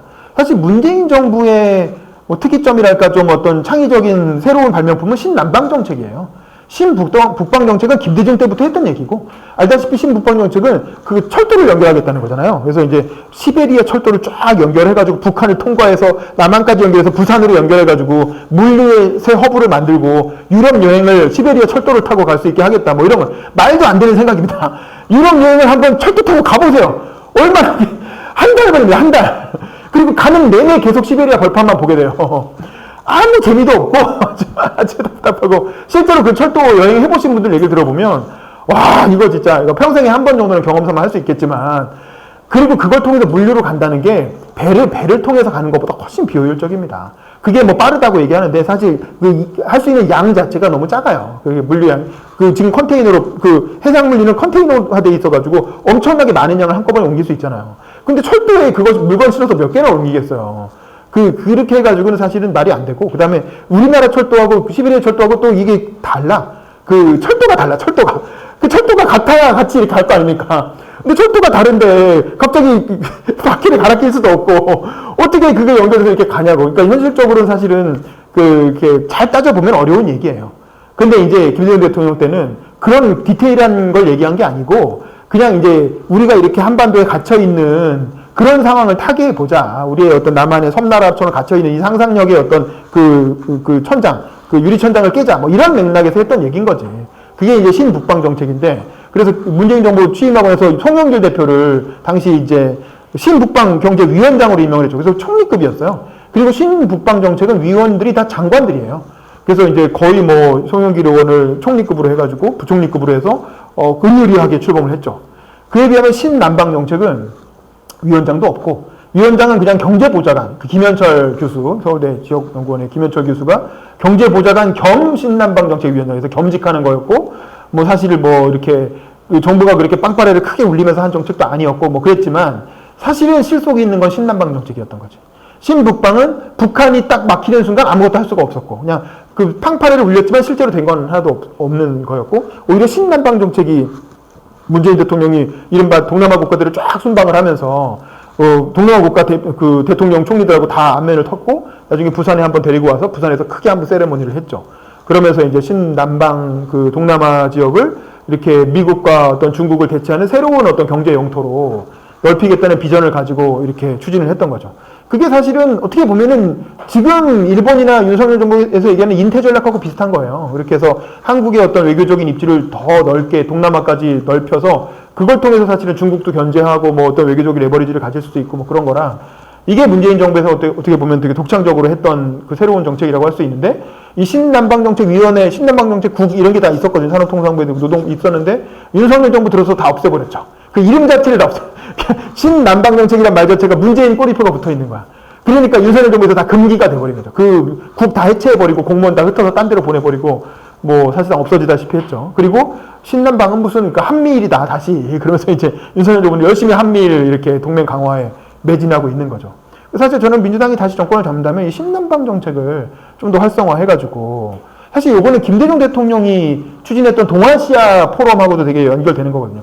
김대중 대통령은 이 세계, 대통령이 되기 전부터 세계적인 셀럽이었기 때문에 미국에서 망명 생활하고 이럴 때 동남아에서 또 민주화운동 하다가 망명 오신 이렇게 그런 사람 있잖아요. 아키노 상원 의원이라면 암살된 그런 분들하고도 되게 친분이 두터웠어요. 그래서 동남아 정세에도 되게 관심이 많았고, 동티모르 내전 때도 적극적으로 개입하잖아요. 그래서 그 김정일 대통령은 기본적으로 동아시아 전체를 엮는 그런 어떤 그 공동체, 그 동아시아 포럼, 요거에 되게 관심이 많았어요. 근데 이제 노무현 정부로 들어오면서 동북아 균형자론이라고 해서 오히려 동아시아를 동북아로 축소시킨 거지. 그게 사실은 노무현 정부 비전에 약간 좀 그 아쉬운 점이야. 원래 김정일 대통령이 하려고 했던 동아시아 전체를 엮는 그런 방식의 공동체 쪽으로 좀 더 갔으면 좋았을 텐데, 그거 노무현 대통령은 당장 당면한 북핵 문제나 그 남북 관계 여기에 너무 이렇게 꽂혀 있다 보니까 동북아시아에서 뭔가 균형자 역할을 할 수 있지 않을까. 뭐 이런 발상으로 이제 한미일과 중국, 러시아 사이에서 뭔가 우리가 균형자 역할을 하겠다는 그런 생각을 했던 거죠. 결국 잘 되지 않았죠. 욕만 먹고. 그런데 사실 아시아까지 치면은 한국은 충분히 리더가 될 수 있거든. 뭐 그 얘기는 나중에. 그 다음에 한반도의 완전한 비핵화와 평화체제 구축. 이 완전한 비핵화라는 거는 포기하기 어려운데 현실적으로는 이미 불가능하죠. 지금 북한이 이제 와서 핵을 포기할 리가 없잖아요. 이미 핵을 몇십 개를 갖고 있는데 사실은 포기시킬 수도 없고, 이거 미국도 못하고 있는 걸 뭐 우리가 어떻게 시키겠어요. 근데 그렇다고 이걸 경력에서 뺄 수가 없는 거지. 이걸 빼면 뭐 북한의 핵을 인정하겠다는 거냐 뭐 또 이렇게 되니까 어떻게 하지를 못하고 그냥 두고 있는 거야. 근데 사실 현실적으로는 이미 이제 좀 있는 사람들은 그냥 북한 이렇게 핵 이제 폐기가 아니라 핵 동결로 가야 되는 거 아니냐. 더 만들지만 못하게, 이미 있는 건 그냥 인정하고 더 만들지만 못하게 해야 되는 거 아니냐. 이미 외교안보 전문가들 뭐 국회에서 하는 포럼 들어가 보면 그런 얘기 하시는 분들이 많아요. 근데 이제 그걸 강령에 집어넣기까지는 아직은 좀 논란의 여지가 있는 거죠. 그리고 평화체제를 구축하자라고 하는 거. 평화체제도 사실 비핵화가 안 되면 평화체제가 논리적으로 안 되는 거거든. 근데 비핵화는 우리가 할 수가 없고 미국이 해줘야 되는데 미국은 또 그렇게 할 생각이 없고. 그러니까 결국 여기서 막혀갖고 문재인 정부가 정상회담까지 두세 번 해놓고 아무것도 진전을 못하고 임기가 그냥 끝나버리고, 임기 말에는 또 평화체제 구축하겠다고 종전선언 추진하다가 그것도 안 되고. 종전선언도 우리가 할 수 있는 게 아니거든. 우리는 종전선언에 사인도 안 했어요. 아시잖아요. 이승만은 그때 종전에 반대했기 때문에 사인도 안 했고 미국하고 북한하고 중국이 한 거예요. 휴전협정을. 그럼 결국 그들이 다시 모여서 거기에 우리도 꼽사리 껴가지고 해야 되는데 현실적으로 그게 쉽지가 않은 거지. 우리가 할 수 있는 게 아닌 거지. 뭐 어쨌든 근데 그런 거에 막판에 사실 외교적 에너지를 다 쏟아버렸죠. 사실 그러기보다는 문재인 정부 말기에 신남방 정책을 좀 더 이렇게 더 비중 있게 했으면 더 좋았을 텐데, 오히려 이제 그 어쩔 수가 없어요. 586들은 그게 평생의 원업이다 보니까 통일하려고 민주화운동 시작한 거고, 이 사람들은 80년대 대학생 때부터 통일의 전사가 되려고 사실은 민주화운동하고 정치한 거라 그분들이 그걸 포기할 수가 없는 거지. 자기들 살아생전에 무조건 통일을 시켜야 되는 거야. 그래서 문재인 정부 때 이인영 그 전대협 초대의장 했던 분이 통일부 장관하고 뭐 어떻게든 북한과 어떻게 뭔가 해보려고 이렇게 했는데 결국엔 국제정세가 안 풀리니까 한 발짝도 못 나가잖아요. 그러니까 그거는 우리의 의지대로 되는 게 아닌 건데. 어쨌든 그분들은 문재인 정부는 586 정권이었던 거거든요. 문재인을 영입해서 586이 집권한 정권이었던 거죠. 그러니까 586들이 하고 싶은 걸 끝까지 한 거지. 끝내 안 된 거고. 예, 그래서 이제 이런 내용들이 들어가 있다. 그 다음에 통일 기반 조성 역시 이것도 이제 반드시 이게 해야 되는 거죠. 정체성이니까. 그 다음에 북한 인권 증진 및 인도적 문제 해결. 여기서 이제 포인트는 북한 인권이 들어갔다는 거죠. 요거는 좀 의미가 있죠. 왜냐하면 북한 인권은 이제 김대중 정부 이후에 북한 정권과 통일 논의를 하다 보니까 북한 정권이 싫어하는 게 북한 인권 문제잖아. 그래서 사실 민주당은 북한 인권 문제를 잘 얘기 안 하고 북한 인권이라는 게 국민의힘의 담론으로, 보수정당의 담론으로 가버렸거든요. 탈북자 출신 국회의원들은 다 보수정당으로 가잖아요. 그래서 태영호 씨도 그렇고. 그래서 사실은 북한 인권이라고 하는 보편적인 인권 의제를 인권정당이라고 하는 그 민주당 진보계열 정당에서 얘기하지 못하는 그런 모순적 상황이 수십 년간 이어져 왔던 거야. 김대중 정부 이후로. 근데 그래도 더불어민주당 강령에는 북한 인권 증진도 조금 들어있고 또 인도적 문제 해결. 인도적 문제 해결이라는 건 뭐냐면 납북자 문제가 있어요. 6.25 때 납북되신 분들도 있고, 그리고 뭐 거기서 죽은 그 이렇게 유해들도 있죠. 그럼 그런 이산 가족들은 그런 유해라도 사실 이렇게 돌려받고 싶은 거거든. 근데 그런 것도 한 발짝도 못 나가고 있어요. 그런 얘기까지 가지도 못하지. 남북 대화를 하면. 그냥 거창하게 위해서 뭐 통일 방안 이런 얘기 하다가 이제 멈춰버리고 이산 가족 상봉도 하다 말다 뭐 이러는데, 그러니까 이런 부분들을 사실 좀 해결을 해야 된다는 거지. 그런 것들이 좀 외교안보 비전에 들어있더라고요. 그 다음에 그게 이산 가족 상봉, 국군 포로 문제, 납북자 문제, 뭐 이런 문제들도 좀 해결해야 되는 거 아니냐.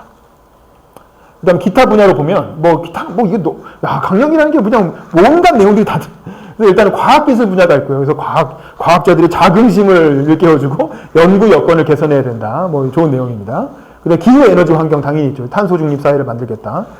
탈원전은 없더라고요. 그러니까 탈원전 얘기는 또 문재인 정부 때 하도 두드려 맞아서 그거는 또 싹 뺐어.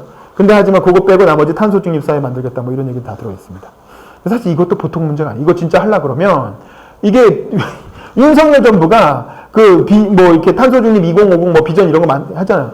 다 2027년 이후부터. 그러니까 자기 임기 끝나고부터 하는 걸로 다 설정을 해놨어요. 그러니까 윤석열 정부 끝나고 다음 정부부터는 무슨 공장도 돌리면 안 되고 무슨 제조업도 하면 안 되고 뭐 이렇게 아무것도 못하게 돼 있어요. 진짜 이걸 실현하려면. 이건 사실 우리나라 경제에 굉장히 큰 타격을 주는 굉장히 위험한 거거든요. 우리나라 경제 기반을 완전 체질 개선을 해야 가능한 건데, 그러니까 우리가 주로 수출하는 뭐 반도체 뭐 이런 거 우리 국내 생산하면 이제 안 되는 거야. 반도체 다 전기로 만들잖아요. 전기 어떻게 생산할 거예요? 화력으로 생산해요. 아니 원자력으로 생산하거나 뭐 어떻게 할 거야? 원전을 더 짓거나 화력 발전을 더 하거나 뭐 그 수밖에 없는 거예요. 거기다가 지금 뭐 태양광 해가지고 언제 이렇게. 그러니까 이게 기본적으로 이 전체적인 산업 구조를 다 뜯어 고쳐야 가능한 건데, 윤석열 정부는 그냥 다음 정부로 밀어놨고, 민주당 강령에는 이거 하겠다고 들어있어요. 그럼 어떻게 돼요? 민주당 집권을 해야 돼요. 우리나라 경제는 다 착살이 나는 거야. 근데 이제 그거를 좋은 말이니까 다 써놓은 거지. 근데 실제로 할 수 있을 것이냐. 하려면 우리 경제 성장률은 거의 마이너스로 가는 걸 각오하고 해야 되는데, 이게 쉽지가 않은 거죠. 그 다음에 복지, 전생의 기본생활 보장. 그러니까 복지는 이건 뭐 청년, 노령 뭐 해가지고 쭉 적어놨지만, 그러니까 전생에 걸쳐서 기본 생활을 보장하겠다. 여기서 기본이라는 말이 나오죠. 기본이란 말은 이제 이재명 대표의 아젠다가 좀 반영이 된 거예요. 기본소득, 뭐 기본주택, 뭐 기본금융. 여기서 이제 전생에 걸친 기본 생활을 보장하겠다라고 하는 게 들어갔고, 그러니까 요거는 생산적 복지하고는 좀 다른 개념입니다. 생산적 복지보다 조금 더 좌클릭한 개념이라고 봐야 되겠죠. 생산적 복지는 일을 하면 복지를 더 주겠다 이런 거예요. 그러니까 그래서 기초생활수급자라고 해서 아주 가난한 사람들이 굶어 죽거나 얼어 죽지 않을 정도로만 챙겨주고, 그래서 수급자라는 걸 만들어주고, 그러면 이제 사람들이 그 수급자에 딱 갇혀서 더 발전 안 하려고 하잖아요. 수급자가 돼야 돈이 나오니까 수급자를 이탈하려고 하지 않는다고. 그래서 그러지 말라고 거기다 근로장려세제라는 걸 넣어서 일을 하면 네가 일하는 것만큼 조금 더 얹어줄게. 이렇게 해가지고 사실은 이제 수급자를 이탈하게끔 유도하는 정책이 이제 생산적 복지, 뭐 근로복지 이런 건데, 여기서는 이제 그 생산적 복지라는 개념이 빠지고 없어지고 그냥 전생의 기본생활 보장. 전생에 걸쳐서 모든 국민이 기본적인 생활을 누릴 수 있게 보장하겠다. 그러니까 이거는 훨씬 더 좌클릭한 진보적인 정책이라고 할 수 있죠. 실현 가능한지는 잘 모르겠어요. 왜냐하면 지금 세수가 계속 빵꾸가 나고 있기 때문에 이건 경제가 되게 잘 돼가서 세수가 펑펑 넘칠 때 얘기고 앞으로 가능할지 모르겠어요. 그다음에 이제 교육도 뭐 여러 가지 짜잘하게 얘기했는데, 좀 특이한 건 이제 대학 교육을 대전환하겠다, 평생학습 사회를 만들겠다, 뭐 이런 것들이 좀 눈에 띄었어요. 대학교육 대전환은 정말 중요하고 필요한 문제인데, 이 대학교육 대전환과 지역균형 발전을 엮어놨더라고요. 그 강령을 보시면. 그 지방대학들 같은 거 좀 이렇게 지역균형 발전의 거점으로 삼겠다, 뭐 이런 정도가 적혀 있는데, 사실 정말 중요한 대학교육 대전환의 그런 내용은 제가 보기엔 잘 없는 것 같아요. 대학교육 전환은 산업하고 연관해서 사실 첨단 고부가가치 산업으로의 어떤 전환을 위한 대학개혁이 돼야 되는 건데, 그런 부분에 대한 문제의식은 좀 부족한 것 같고, 평생학습사회는 아까 말한 것처럼 이 적극적 노동시장 정책의 연장인 거죠. 왜냐면 일자리가 자꾸 없어지고, 이 하던 일을 그만두고 자꾸 이직을 하고, 이제 뭐 이렇게 직장을 바꾸면서 살아야 되니까, 그런 맥락에서 이제 평생학습이라는 게 적극적 노동시장 거의 같은 표현입니다. 대통령이 또 페미니스트 대통령 표방했잖아요. 그러니까 성폭력 처벌, 피해자 보호 강화하겠다, 뭐 이건 뭐 당연한 거고, 그다음에 문화예술 체육 분야, 전통 문화 보호하고, 또 국제적인 교류하겠다. 뭐 이거는 또 한류도 있고 하니까 뭐 오히려 더 좀 이렇게 해서 좋았을 텐데, 그냥 뭐 언론적인 얘기가 좀 적혀 있었어요. 그다음에 언론 미디어 분야에서는 좀 눈에 띄는 건 이용자 권익과 참여를 강화하겠다. 그러니까 언론 소비자들 있죠. 뭐 옴부즈맨 제도나 언론 시청자 참여 위원회 뭐 이런 거 있잖아요. 그래서 우리 회사도 뭐 그런 게 있는데, 그런 걸 통해서 시청자들의 의견이 미디어에 좀 반영될 수 있게 하겠다. 뭐 그런 내용들이 언론 미디어 분야에서 강령에 들어가 있습니다. 근데 이제 사실은 이거는 열린우리당 때 이른바 4대 개혁 입법 중에 하나가 신문법 개혁이었죠. 언론 개혁이었잖아요. 그리고 문재인 정부도 임기 말에 사실은 언론으로부터 공격을 많이 받았고, 또 노무현 정부는 아예 취재 지원 선진화 방안이라 그래서 언론 개혁을 갖고 아주 세게 붙었었죠. 언론들과. 김대중 정부도 언론사 세무조사를 최초로 했고, 그러니까 민주당의 어떤 그런 전통적 맥락과 비교해 보면 사실 언론 미디어 분야는 약간 좀 많이 후퇴한, 어떻게 보면 되게 좀 이렇게 소심하다고 해야 될까? 그러니까 언론을 건드리기 싫어하는 거지. 문재인 정부 노년 내내 그랬어요. 검찰 개혁은 이렇게 대통령 자체가 워낙 법조인이고 꽂혀있고 노무현 대통령 그 일도 있고 해서 적극적으로 5년 내내 어쨌든 했지만 그것도 뭐 오락가락 했죠. 처음부터 했으면 좋았을 텐데 임기 말에 무리하게 또 이렇게 밀어붙여서. 근데 어쨌든 언론 개혁은 아예 손도 안 댔죠. 언론 개혁은 손도 안 댔어요. 왜냐하면 언론을 건드리면 이제 이렇게 재미없다라는 걸 노무현 정부 때 하도 학습을 했기 때문에 언론 개혁은 거의 건드리지 않았고. 또 건드리려고 했다 하더라도 뭘 어떻게 건드렸을 수 있었을까. 다만 이제 그런 건 있어요. 정부가 언론을 많이 소유하고 있는 건 아닌 것 같다. 이런 문제의식이 있었어요. 그래서 뭘 했냐면 YTN을 매각하고 서울신문을 매각하고 뭐 이제 정부가 갖고 있는 공공방송국들을 자꾸 매각하는 거야. 왜냐면 정부가 언론을 갖고 있는 게 민주적인 게 아닌 것 같거든. 그렇게 가지고 YTN 누가 사갔, 서울신문 누가 사갔습니까? 호반건설이 사갔죠. 건설사가 사갔어요. YT는 지금 누가 사간다는 겁니까? 뭐 한국경제신문이 사니 뭐 이런 얘기가. 왜냐면 우리나라는 언론사를 10조 이상의 재벌을 살 수 없게 막아놨어요. 그럼 어차피 삼성현대는 못 사요. 그러면 10조 이하의 자산을 가진 기업 중에 언론사를 인수할 정도의 메리트를 가진 회사는 건설사밖에 없어요. 그리고 건설사는 되게 누구냐면 지방의 조폭들이 이렇게 해가지고 뭐 아파트 뭐 이렇게 판자 좀 때려부시고 뭐 이러면서 이제 건설사로 커진 그런 양반들이 나중에 서울에서 에헴할 때 서울에는 언론사 하나쯤 이렇게 끼고 있어야 나도 언론사주다 이러면서 이제 뭐 검찰 수사 들어오면 기자 동원해가지고 로비도 좀 하고 이러려고 사실 언론사 가지려는 거거든. 실제로 태광이라는 회사가 SBS 가지고 나서 엄청 정부 수주를 많이 해가지고 엄청 대건설사로 그래서 지금 이미 10조를 넘겨가지고 지금 SBS를 더 못 가지게 돼서 그 규제를 풀어달라는 게 지금 언론계에 굉장히 큰 이슈거든. 그러니까 그런 거 보면은 사실 언론 분야도 이렇게 건드릴 게 많은데 이제 그런 거보다는 그냥 소심하게 이용자 권익 뭐 참여 강화하겠다 뭐 이 정도니까 약간 소심한 이제 이렇게 떠든 거에 비해 언론개혁 필요하다고 떠든 거에 비하면 강령에 반영되어 있는 내용은 그냥 언론적인 수준의 뭐 그런 얘기다라고 할 수 있을 것 같습니다. 그래서 이제 총평을 하고 좀 개선 방향을 말씀드리는 걸로 마무리를 좀 해볼게요. 제가 이제 평민당 55년 민주당부터 민주당 계열의 정강 정책을 쭉 보고 지금 더불어민주당까지 보면서 느낀 점은 뭐 이런 거야. 일단 기본적으로 산업화와 민주화의 성공에 안주하는 느낌이다. 전체적으로 이게 민주당이 얻어낸 것들이 아니야. 여기서 이 강령에서 얘기하고 있는 그런 좋은 장밋빛 뭐 그런 미래나 국가의 모습이나 현상들이 민주당이 싸워서 얻어냈다기보다는 그냥 이미 전 세대가 산업화 세대가 경제성장 해놓은 거고 그 전에 민주화 세대가 민주주의 제도 다 구축해놨고 그냥 전 정부가 해놓은 것들의 어떤 성과를 예쁘게 그냥 서술을 해놓은 거죠. 지금 우리 사회가 이렇다라고 이렇게 문재인 정부가 해놓은 성과들, 그러니까 정부의 그 역대 민주당 정부가들이 해왔던 성과들에 안주하고 있는 듯한 느낌이 들었어요. 경제 부분도 그렇고 정치 부분도 그렇고. 그래서 국가를 어떻게 바꾸겠다. 민주당이 집권하고 나면 국가를 어떻게 대개조를 하겠다라고 하는 그런 변화의 청사진은 좀 부족한 게 아닌가. 지금 현재 대한민국이 어떤 성취한 어떤 그 성과물들을 잘 이렇게 늘어놓고 있는데 그런 것들을 보여주고 있는 문서로서는 의미가 있지만 그 민주당이 지금 집권하면 나라를 어떻게 바꾸겠다는 건데 라고 하는 비전이 사실 잘 보이지가 않는 거죠. 그냥 지금 우리나라가 이런 나라구나라는 건 느껴지지만 그래서 이게 야당인데 여전히 여당 같다라는 거예요. 마치 여당의 어떤 이렇게 그 정부를 옹호하는 여당의 어떤 공약을 보는 것 같은 그런 정강 정책이라는 거죠. 그 옛날에 야당 평민당이나 뭐 이럴 때 그렇지 않았거든요. 뭐 어떻게 바꾸자라는 그런 강한 짧은 내용 별거 없더라도 몇 문장 안 되더라도 엣지가 있었는데 어느 순간 더불어민주당은 분량이 엄청 많아졌어요. 정강정책의 내용이 막 몇 페이지 되고 뭐 온갖 분야를 다 이렇게 백화점식으로 나열을 하고 있죠. 그러니까 분량은 되게 많아졌는데 사실 엣지가 없다. 뭘 어떻게 바꾸겠다는 건지, 대한민국을 어떻게 바꾸겠다는 건지에 대한 구체적인 어떤 비전이나 이렇게 잘 드러나지 않는 거죠. 그러면 대한민국이 내가 바꿀 필요가 없는 나라냐? 그렇지가 않다는 거죠. 대한민국 지금 저출생 고령화 국가소멸 위기에 있잖아요. 이대로 가면 대한민국 없어질 거라는 건 다 알지 않습니까? 2050년 되면은 지금 뭐 국가 뭐 연금 다 빵꾸 나고 애들 안 나가지고 가분수형 이렇게 국가가 돼서 2명이서 1명을 이렇게 부양해야 되고 뭐 그런 사회가 된다는 거 아닙니까? 여러분들이 제일 힘든 사회가 되겠죠. 나 같은 사람이 이제 늙으면 여러분들이 나를 부양해야 되는 거예요. 근데 나 같은 사람 인구 저는 한 해에 80만 명 태어났어요. 제가 태어났을 때는 또 같이 태어나서 수능 본 애들이 80만 명이었다고. 여러분 수능 몇 명 봤어요? 한 40만 명 봤나? 요즘 태어난 애들이 몇 명이에요? 20만 명대예요. 그러면 그 20만 명 태어난 애들이 80만 명 태어난 사람들을 위해서 세금 내고 연금 내주고 이렇게 해야 되는데 이대로 가면 대한민국 없어집니다. 분명히. 전 세계 인구 전문가들은 대한민국 다 망했다고 그 다큐멘터리 같은 거 보면 많이 나오잖아요. 근데 그런 거에 대한 위기의식이 전혀 강령에 느껴지지가 않아.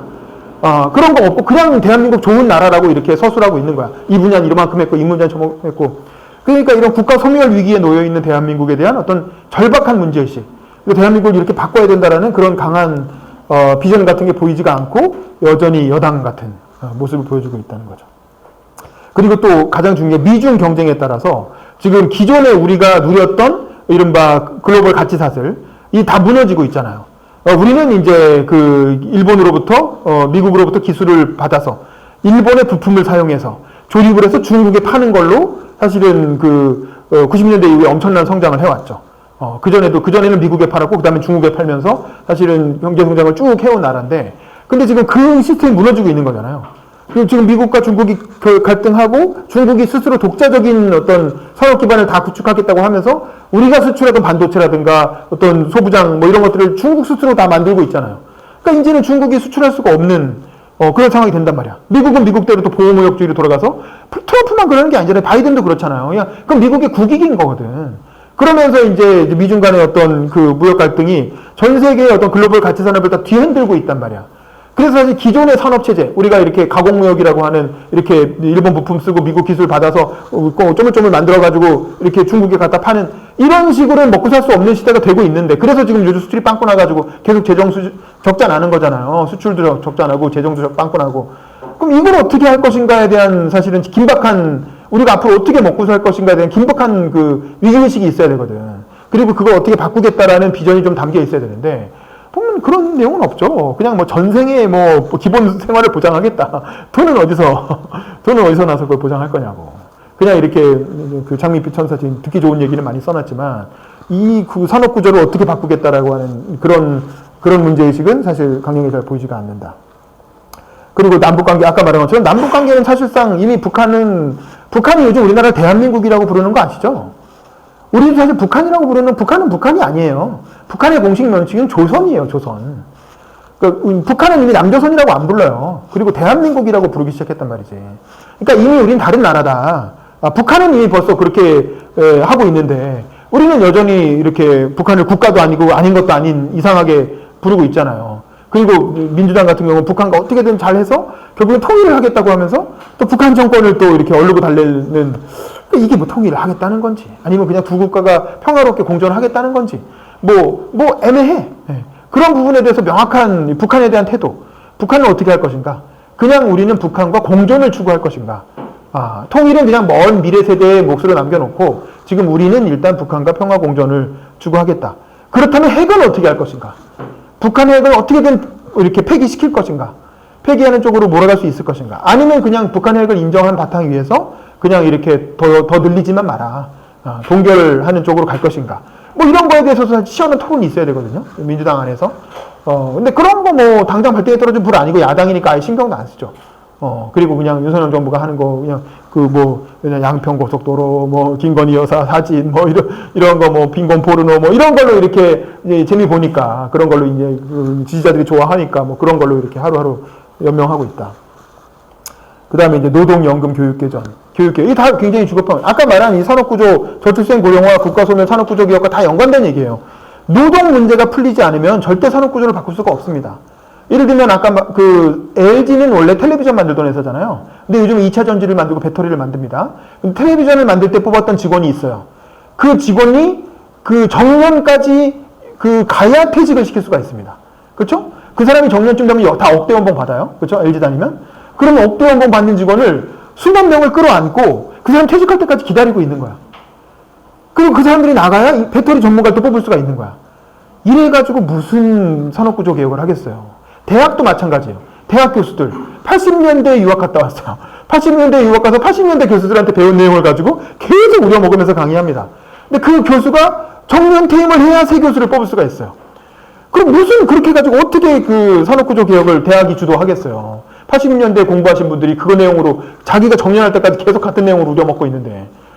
그러니까 기본적으로 이런 경직된 고용 시스템을 가지고는 산업구조 개혁을 할 수가 없는 거야.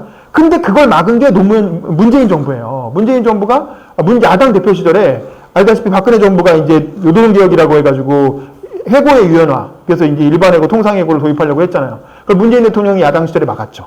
야당 대표로서 무슨 소리냐. 왜냐면 민주노총이 경기를 일으키고 아니 지금 뭐 아무 죄도 안 지은 사람을 회사가 어렵지도 않은데 자르겠다는 게 말이 되냐.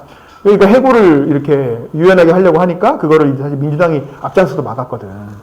근데 이제 그때는 그게 서민들을 위한 것이고 노동자를 위한 것이고 정의로운 정책이라고 생각했지만 장기적으로 보면 사실 산업구조의 경직화를 가져오고 지금처럼 갑자기 미중 경쟁이 벌어지면서 글로벌 가치 사진이 급격하게 변하는 상황에서 기업들이 대응을 할 수가 없는 거지. 왜냐면 기존 노동자를 정년까지 끌고 안고 가야 되니까.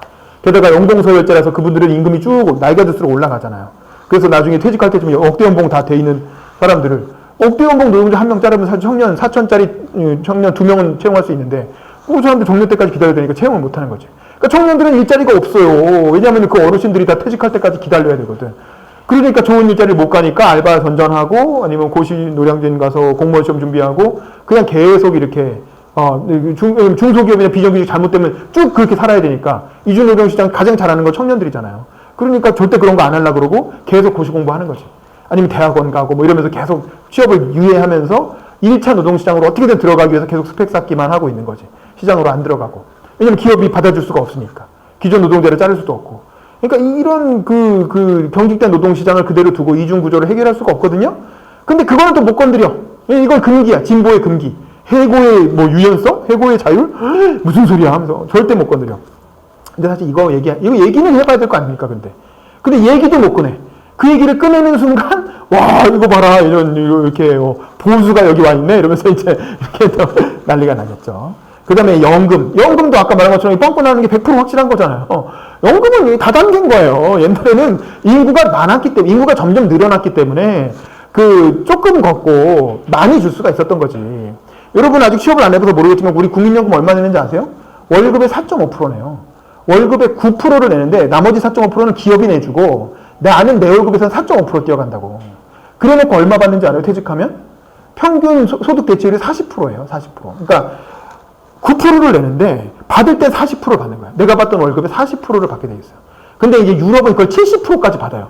그러니까 유럽은 다 난리가 났지. 그래서 지금 그것 때문에 유럽 요즘 재정 위기가 터지고 유럽 경제가 완전히 박살난 게 연금 문제. 근데 이거는 인구가 늘던 시기에 이렇게 만들었고 그때는 수명도 줄었기 때문에 65세 정도 되면 다 죽었단 말이에요. 평균 수명이 60대 70세 정도. 근데 지금 90세 100세까지 가는 시대에 65세 정년하게 해놓고 그다음부터 이렇게 연금을 30년간 받게 해놓는 건 사실 논리적으로 말이 안 되는 거죠. 그 인구가 팡팡 늘어난다는 전제하에 성립 가능한 제도인데 지금 뭐 인구가 오히려 줄고 있고 오히려 이렇게 급격하게 줄고 있으니까 이대로 가면 연금은 이렇게 고갈되거나 빵꾸 날 수밖에 없는 거죠. 그러면 국가의 신뢰가 어느 순간 되면 굉장히 땅바닥에 떨어지면서 정부 자체가 해체되는 수준으로 가게 되는데 이런 거에 대해서도 아무 말도 안 하잖아요. 지난 대선 때도 연금개혁 하자고 대선 주자들끼리 서로 손잡고 뭐 세레머니도 해놓고 축하하고 나서 연금개혁 뭐 입도 뻥긋 안 하잖아. 윤석열도 그렇고 뭐 오히려 더 늘려주겠다고 하고 있죠. 윤석열 대통령은 기초연금 지금 이렇게 30만 원 주는 걸 40만 원으로 늘리겠다고 하고 있고 이재명 대표는 그걸 받고 100% 다 주겠다. 지금은 70%만 주잖아요. 근데 그거를 40만 원 콜 받고 더. 그래서 이제 70%가 아니라 100%까지 상위 30%까지 다 채워주겠다라고 하는 게 이재명 대표 입장이고 오히려 연금을 더 늘리겠다고 하고 있죠. 이거 기초연금이지만 그 기초연금은 내지도 않는 연금을 애초에 국민연금은 자기가 낸 돈이라도 좀 있는데 기초연금은 내지도 않은 사람한테 재정으로 그냥 주겠다는 거거든요. 그러니까 사실은 이건 변화된 기본소득이죠. 사실 노인을 대상으로 한 기본소득인 거죠. 네. 근데 아까 말했지만 그거는 세수가 빵빵 늘어나던 시절에 몇십 조씩 남아돌던 시절엔 가능한 거지만 지금 세수가 몇십 조씩 빵꾸가 나고 있는 상황에서 그게 가능하겠느냐. 한번 잘 생각을 해보라고요. 그 다음에 교육개혁도 아까 말한 것처럼 지금 초등학교부터 난리잖아요. 초등학교 지금 개판돼가지고 지금 자살하고 지금 애가 소리치고 뭐 난리를 쳐도 뭐 걔를 어떻게 혼낼 수도 없고 뭐 이게 손을 댈 수도 없고 너 왜 그러니라고 뭐 소리만 치면 아동학대가 되고 그런 걸 다 누가 만들었습니까? 그런 아동학대 처벌법이나 학생 인권 조례나 그걸 다 누가 만들었어요? 다 민주당 정권에서 만든 거예요. 민주당 혹은 진보 진영 교육감들, 진보 정치인, 민주당 소속 구의원들, 뭐 시의원들 이런 분들이 다 그런 조례 만들고 아동학대 처벌법 이런 거 다 민주당 정부 시절에 뭐 이렇게 정의 사건이니 뭐니 이런 거 터지니까 아이고 큰일 났네 하면서 이렇게 너도나도 입법해가지고 만들어 놓은 게 지금 초등학교 교실 붕괴를 가져온 거거든요. 아니 좋아 그럴 수 있죠. 그러면은 옛날처럼 뭐 네 아버지 뭐 하시나 이러면서 이렇게 시계 풀고 따대기 때리는 그런 건 안 되지. 그런 체벌을 못하게 하는 건 좋지만 그러면 교사가 뭔가 훈육할 수 있는 다른 방법을 알려줬어야 됐을 거 아니야. 애를 때리지 못하게 할 거면 애가 이상행동을 하고 수업을 방해하면 걔를 어떻게 컨트롤해야 될지에 대한 방법을 줘야 될 거 아니에요. 근데 그런 방법은 하나도 생각 안 하고 그냥 아동도 다 인권이 중요하다라면서 다 못하게 막아놓기만 하고 그러니까 교사는 손발 다 묶어놓은 채로 교실에 들어가면 일방적으로 두드려 맞기만 하는 거야. 그래서 교사 앞에서 어떤 놈은 우통을 까고 어떤 놈은 교사를 막 때리고 이렇게 해도 교사가 맞는데 이렇게 틈되면 자기는 또 아동학대 처벌법에 또 대상이 되고 뭐 이런 이상한 제도를 만들어 놓고 그걸 그냥 다 방치하고 있는 거야. 민주당 혹은 진보 진영에서는. 그래 놓고 이제 문제 터지니까 윤석열 정부에서 잘못했다. 아유, 좀 양심이 좀 있으면 그러면 안 되지. 자기들이 했던 정책을 되돌아보고 우리가 뭘 놓쳤으니까 지금이라도 이거 반성하고 이런 부분들 이제 새로 메꿔 나갑시다라고 해가지고 합리적으로 대화를 해서 대안을 만들 생각을 해야지. 그건 초등학교만의 문제지만 초등학교는 시작일 뿐이고 중고등학교는 뭐 안 그렇습니까? 중고등학교도 사실은 완전히 교실 붕괴된 지 오래됐죠. 그리고 고교학점제 같은 거 한다고 하면서 임기 후로 밀어놔가지고 2025년에 한다는데 할지 어떨지 그때 가봐야 하는 거고. 대학교육은 아까 말한 것처럼 완전히 정체돼 있어갖고 지금 아무것도 이렇게 안 되고 있는 상황이고 거기에 평생교육까지 하면 사실 교육 분야는 진짜 건드려야 될 게 너무 많거든요. 근데 그런 내용도 어느 순간 대선 주자들이 교육 얘기 안 하죠. 옛날에는 대통령 나오면 교육 대통령 어쩌고 해가지고 교육정책, 뭐 입시를 어떻게 하고 뭐 이런 맨날 이렇게 교육정책 갖고 뜨거운 쟁점이 되는데 지난 대선 때 우리 교육 관련해서 뭐 들은 거 있어요? 뭐 토론됐던 거 있어요? 2008년에는 반값 등록금이라도 있었지. 근데 어느 순간부터 교육 얘기 싹 사라졌죠. 뭐 입시제도를 어떻게 하니? 그 조국 때문에 정시 늘렸다가 정우순신 때문에 또 다시 정시로 돌아가고 뭐 이런 이슈가 터지면 그때그때 입시제도 조정하는 정도 수준이지 대선 주자가 무슨 교육제도를 어떻게 바꾸겠다 뭐 이런 얘기 하지도 않죠. 지금 교육이 그러면 좋냐? 아니 엉망진창이잖아요. 초등학교부터 지금 대학교까지 다 엉망진창인데 왜냐면 교육은 다 그러니까 윤석열 중에 자꾸 카르텔이라고 하는 게 다 그게 카르텔가 돼서 못 건드리는 거야. 이거 건드리면 얘네가 난리나고. 아동학대법 왜 그렇게 만들었겠어요? 학부모들이 난리를 치니까. 학부모들 표가 무서우니까 교사들한테 니네가 좀 참어. 교사는 전국적으로 보면 수가 적잖아요. 학부모는 훨씬 더 많잖아요. 학부모 눈치 보다 보니까 아동학대법이 그렇게 기형적으로 된 거예요. 근데 그걸 고치질 못하고 그냥 입으로 다물고 있는 거고. 그리고 중고등학교 교육과정 새로운 거 4차 산업혁명 시대에 맞게 코딩도 놓고 싶잖아. 근데 교육과정 하나도 못 고치죠. 왜냐면 사범대 교수들이 다 이렇게 짜놓은 교육과정대로 정원 다 뽑아서 공급했는데 그 사람들이 교사들이 다 자기 전공 가지고 그 30년 동안 정년 때까지 가르쳐야 되는데 새로운 교과를 넣을 수가 없는 거예요. 시대의 변화에 따라서 새로운 교과 넣으려고 해도 넣을 수가 없지. 교사들이 다 그게 하나하나가 다 먹거리야. 다 하나하나가 교사 집단의 카르텔화 돼 있어가지고 과목 하나도 줄일 수가 없어요. 왜냐면 사범대에서 이미 다 그 커리큘럼 만들어갖고 교사들 다 뽑아놨단 말이에요. 어떻게 할 거야, 그 사람들. 그러면 사범대부터 개혁을 해야죠. 사범대부터 교육과정을 바꿔야 되는데 그런 것도 손도 못 대죠. 그런 거 손대면 또 교사 집단들 난리가 나가지고 또 중고등학교 교사들 반발을 할 테니까. 대학 교수들은 말할 것도 없고 대학 교수들은 아예 꼭대기에 올라가 있잖아요. 거의 특권 신분이고. 그러니까 사실은 하나도 건드리지 못하고 있다라는 거고 그런 내용들도 좀 절박한 마음을 가지고 스터디를 해서 좀 집어낼 필요가 있다는 생각이 들고요. 마지막으로 요거 하나 제가 마지막에 추가한 건데 정치의 사법화. 이거는 검찰개혁하고는 별개예요. 검찰개혁을 하는 것과는 별개의 얘기입니다. 왜냐하면 지금 우리나라의 모든 정치적 쟁점을 다 법원으로 갖고 가고 있어요. 다 소송을 해가지고 법원한테 판사한테 가져가서 이것 좀 해결해 주세요. 이거 저것 좀 해결해 주세요. 마치 초등학생들이 싸우다가 안 되면 담임 선생님한테 가서 선생님 제가 나 때렸어요. 이런 수준의 정치를 지금 하고 있는 지가 벌써 몇십 년째입니다. 삼김 이후에. 삼김 때는 그래도 삼김들이 모여서 무슨 회의하면 거기서 하나 주고 하나 받고 이거 이렇게 YS 거산 그때는 이제 호로 불렀어요. 거산 무슨 후농 후광 이렇게 하면서 이렇게 해가지고 이건 빼고 이건 뺍시다. 이렇게 하면 그 사람들이 합의하면 그만큼은 제도가 바뀌었어. 그만큼은 나라가 바뀌었어. 근데 지금은 어떤 정치인도 그런 식의 어떤 그게 없죠. 왜냐면 공천권도 없고 정치 자금도 없고 국회의원들을 컨트롤할 수가 없어. 그러니까 자기들끼리 싸우다가 해결이 안 돼. 아무도 문제를 해결 못 해. 그러니까 결국에는 법원으로 끌고 가. 정치의 문제를 다 법원이 해결하는 거예요. 근데 사실은 그 법을 만드는 건 정치인들이거든요. 우리나라 검찰이 왜 이렇게 세졌습니까? 정치인들이 법을 그렇게 만들어서 그래요. 이번에 사실은 그 송영길 대표 문제는 돈봉투 사건. 그게 사실 그렇게까지 할 문제입니까? 그 돈봉투가 뭐예요? 그게 국회의원들 매수하는 게 아니에요. 선거운동 하는 사람들 밥 사주라고 돈 준 거예요. 아니, 자기 선거운동 하는 사람들 밥 사주는 게 잘못입니까? 아니, 그 유권자한테 밥을 사가지고 표를 받으려고 하면 매표니까 그건 문제가 되죠. 그건 당연히 처벌을 해야 되지만, 우리 편 선거운동 하는 사람들 김밥 사주고, 이렇게 같이 가서 이렇게 순대국밥 사주고 이게 뭐가 문제냐고요. 근데 그런 것도 다 불법으로 해놨단 말이야. 누가? 국회의원들이.